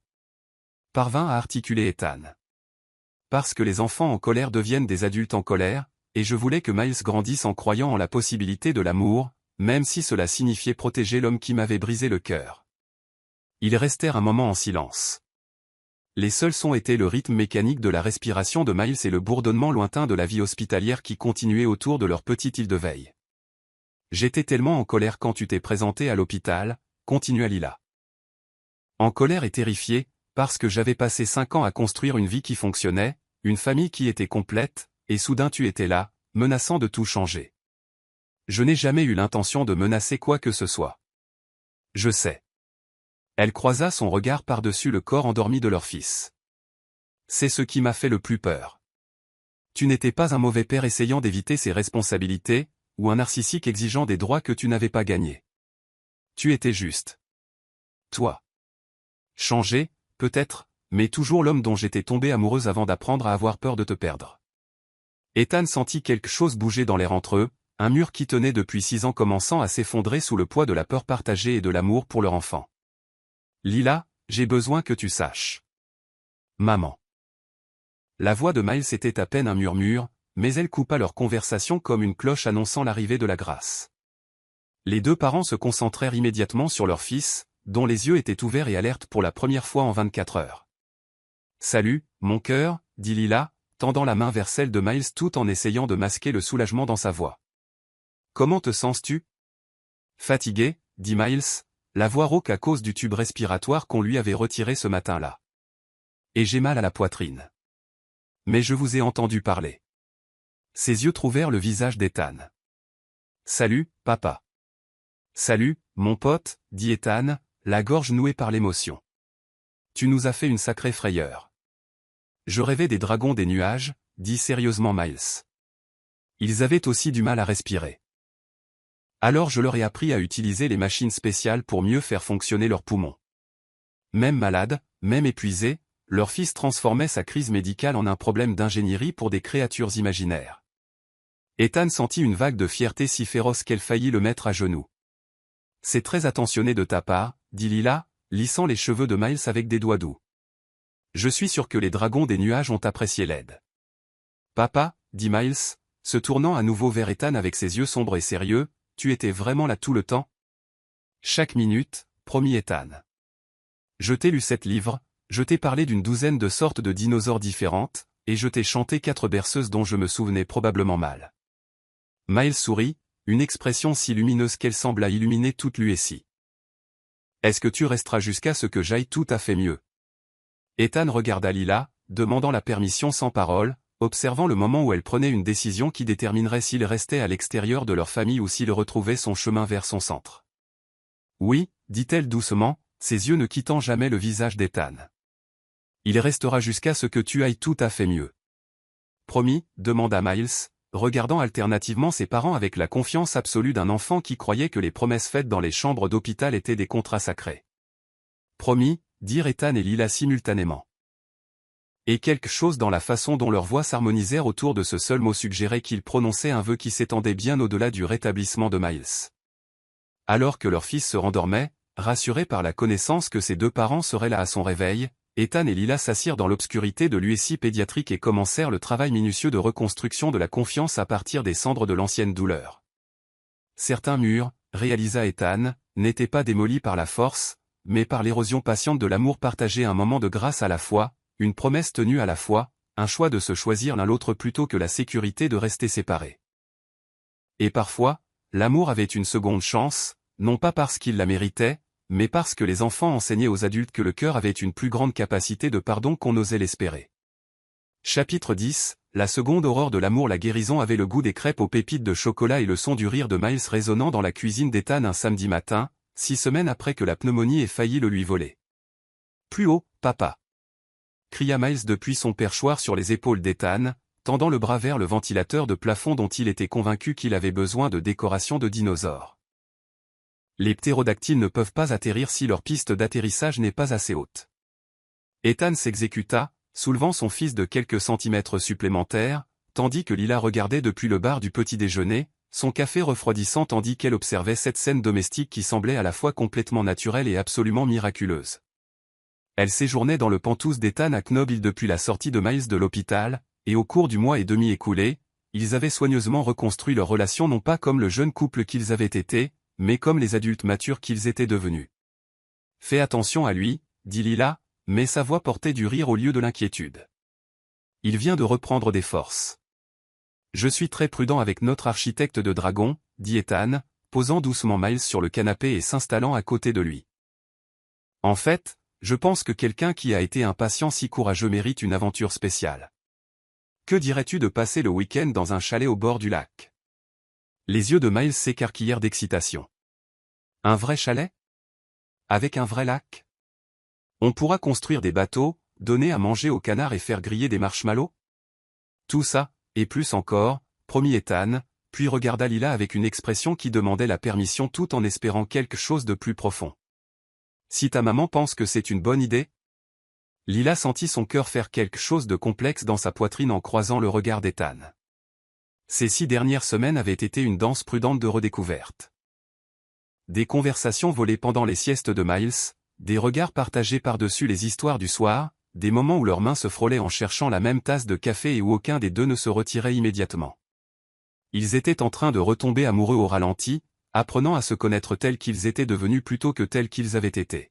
« Je pense, » dit Lila avec prudence, « que cela semble être exactement ce dont nous avons tous besoin. » Le chalet était à 2 heures de route au nord de la ville, niché dans les montagnes entourant le lac Tao comme un secret caché à la vue de tous. Ethan l'avait acheté pendant leur mariage. À l'époque où il rêvait d'escapades de week-end, de matins tranquilles au lit et d'après-midi paresseux, construisant le genre de vie qui ne pouvait pas être mesuré en rapport trimestriel. Ils n'avaient jamais eu la chance de l'utiliser ensemble. « C'est parfait », annonça Miles alors qu'ils entraient dans l'allée de gravier, observant les murs en rondins et le porche enveloppant avec l'enthousiasme de quelqu'un qui découvre un trésor enfoui. On dirait l'endroit où vivraient les dragons de la forêt s'ils voulaient passer des vacances au bord de l'eau. Ethan porta leur sac pendant que Lila et Miles exploraient la propriété, et il ne put s'empêcher de sourire en regardant son fils indiquer les emplacements optimaux pour les pistes d'atterrissage des dragons tandis que Lila examinait les jardins fleuris qui avaient poussé à l'état sauvage au cours des années depuis la dernière visite d'Ethan. « Tu l'as gardé exactement pareil », dit Lila quand Ethan les rejoignit sur le quai qui s'avançait dans l'eau cristalline du lac. « Je n'ai pas pu me résoudre à changer quoi que ce soit, » admit Ethan. J'avais l'impression que le changer serait admettre que ce que nous avions prévu ici n'allait jamais se réaliser. Lila resta silencieuse un moment, regardant Miles tenter de convaincre une famille de canards que ces lacets feraient un excellent matériel de nidification.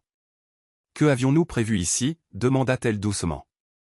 Ethan sentit sa poitrine se serrer au souvenir des rêves qu'ils avaient partagés autour de plats chinois à emporter et de magazines d'architecture, esquissant des ajouts au chalet sur des serviettes en papier et planifiant un avenir qui leur avait semblé aussi solide que les montagnes qui les entouraient. « Tout, dit-il. Nous avions prévu des dimanches matins paresseux, Noël au coin du feu et... peut-être. » Il fit une pause, incertain d'avoir le droit d'exprimer ses vieux rêves. « Peut-être quoi ? Peut-être apprendre à nos enfants à pêcher depuis ce quai. Peut-être construire des cabanes dans les arbres, organiser des fêtes d'anniversaire et créer le genre de souvenirs de famille qui durent éternellement. » Les yeux de Lila s'emplirent de larmes, mais elle ne détourna pas le regard. « Nous pouvons encore faire ces choses, tu sais.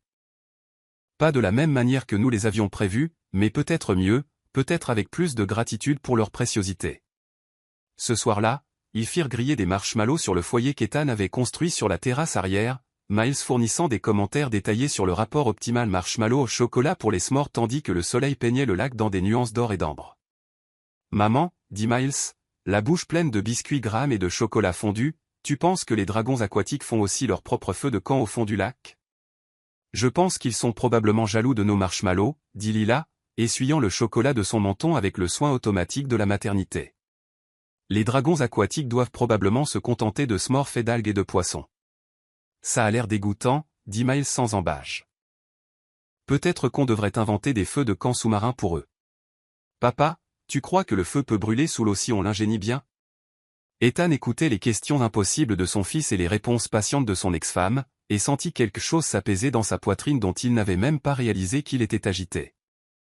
C'était ce qu'il avait cherché dans toutes ces salles de conseil et ces transactions commerciales, non pas l'acquisition de richesses ou de pouvoir, mais la création de moments qui comptaient, la construction d'un amour qui durerait longtemps après que les rapports trimestriels seraient oubliés.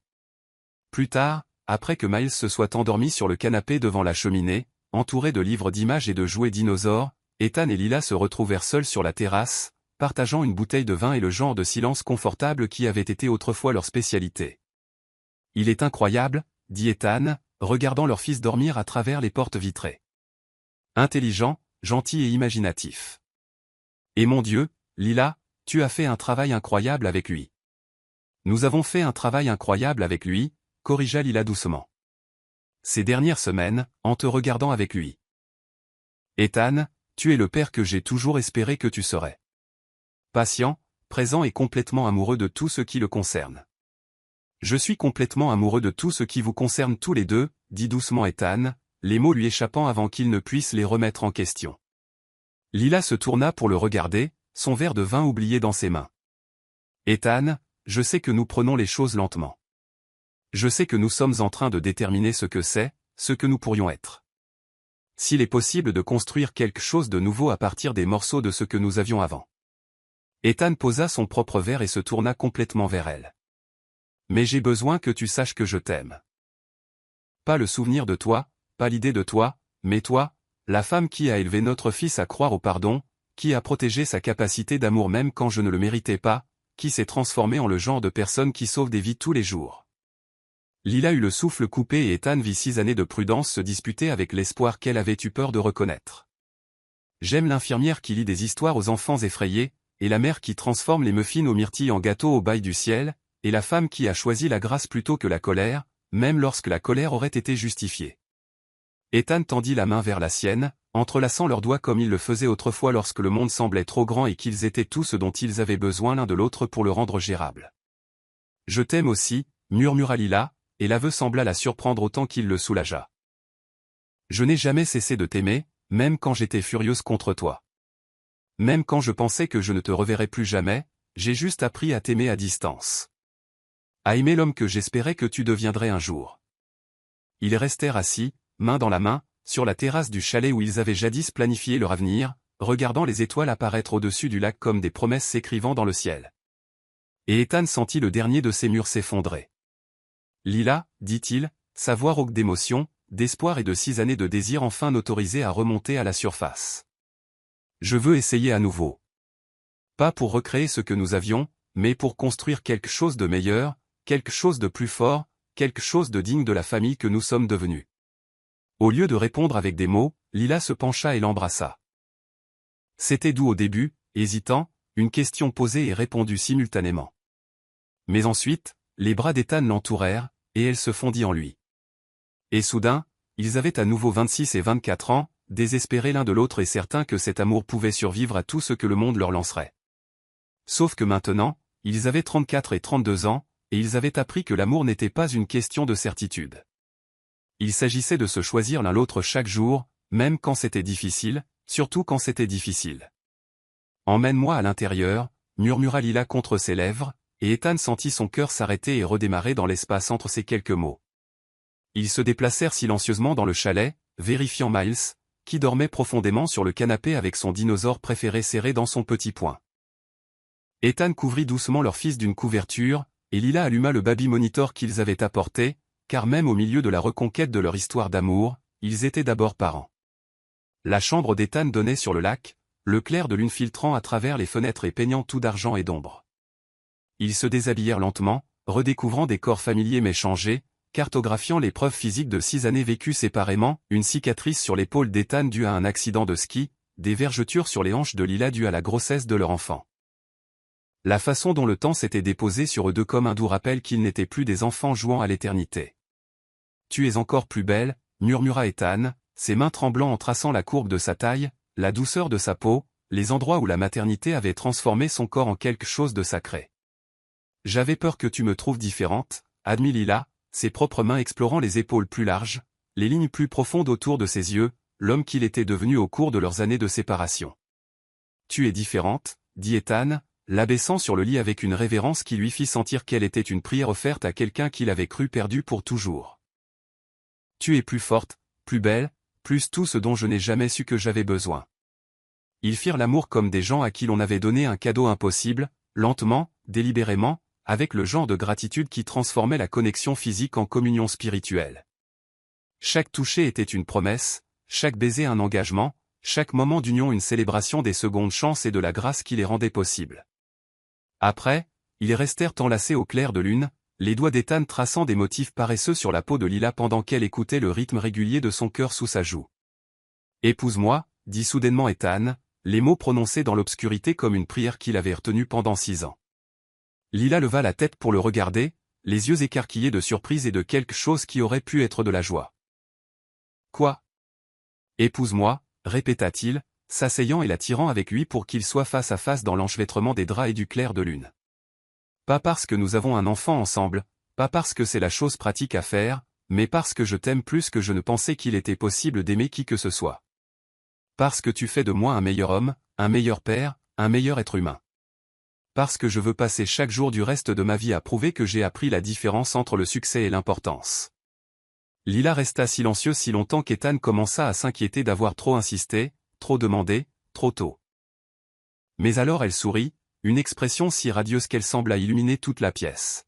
« Demande-moi encore demain matin, dit-elle, la voix nouée par l'émotion, quand Miles pourra t'entendre, quand nous pourrons l'inclure dans cette décision, quand il ne s'agira pas seulement de nous, mais de la famille que nous choisissons de devenir. » Ethan hocha la tête, comprenant qu'elle avait raison, que cette décision appartenait à eux trois, que leur fils méritait de faire partie du moment où ses parents choisiraient de devenir une famille officiellement aussi bien qu'émotionnellement. Ils s'endormirent enlacés l'un à l'autre et Ethan rêva de crêpes du dimanche matin, d'histoires au coucher et d'un avenir mesuré en amour au lieu de marches bénéficiaires. Il se réveilla au son du rire de Miles et à l'odeur du bacon qui cuisait, et trouva Lila et leur fils dans la cuisine, travaillant ensemble à préparer le petit déjeuner. Tandis que la lumière du matin filtrait par les fenêtres comme une bénédiction. « Papa !» cria Miles lorsqu'il aperçut Ethan dans l'embrasure de la porte. « Maman m'apprend à retourner les crêpes. Tu veux voir ?» Ethan regarda son fils tenter de retourner une crêpe qui était clairement trop grande pour ses petites mains, regarda Lila le guider patiemment, les regarda travailler ensemble avec la collaboration facile d'une équipe qui faisait face au monde ensemble depuis 5 ans. Et puis, parce qu'il était un homme qui avait finalement appris à reconnaître les moments parfaits quand il se présentait, Ethan s'agenouilla au milieu de la cuisine du chalet. « Miles, dit-il, sa voix ferme malgré l'ampleur de ce qu'il était sur le point de demander. Comment te sentirais-tu si j'épousais ta maman ? » Les yeux de Miles s'écarquillèrent, la spatule oubliée dans ses mains. « Vraiment ? Tu veux épouser maman et être une vraie famille ? » La plus vraie des familles, promit Ethan, avec des petits déjeuners de crêpes, des histoires au coucher et de l'aide pour atteindre les étagères hautes. Mais seulement si tu penses que c'est une bonne idée. Miles regarda alternativement ses parents avec la considération sérieuse de quelqu'un qui prend une décision importante. « Est-ce que tu m'aideras à construire de vrais hôpitaux pour dragons ?» demanda-t-il finalement. « Nous construirons l'hôpital pour dragons le plus incroyable que le monde ait jamais vu, promit Ethan. « Et est-ce que tu prendras soin de maman quand elle sera triste ? » « Toujours. »« Et est-ce que tu m'apprendras à faire mes lacets rapidement ?» Ethan rit, son cœur si plein qu'il pensa qu'il allait éclater. « Chaque jour jusqu'à ce que tu puisses le faire les yeux fermés. » Miles hocha la tête solennellement, puis éclata d'un sourire qui rivalisait avec le lever du soleil sur le lac. « Alors, oui, je pense que tu devrais épouser maman. » Ethan se tourna vers Lila, qui regardait cet échange avec des larmes coulant sur son visage et l'amour brillant dans ses yeux comme la lumière des étoiles. « Lila Vance, dit-il, sa voix portant 6 années de regret, d'espoir et la promesse de l'éternité. Veux-tu m'épouser à nouveau ? Vas-tu me permettre de passer le reste de ma vie à prouver que cette deuxième fois, je sais ce qui compte le plus ? Oui, murmura-t-elle, puis plus fort. Oui, Ethan Carter, je t'épouserai à nouveau.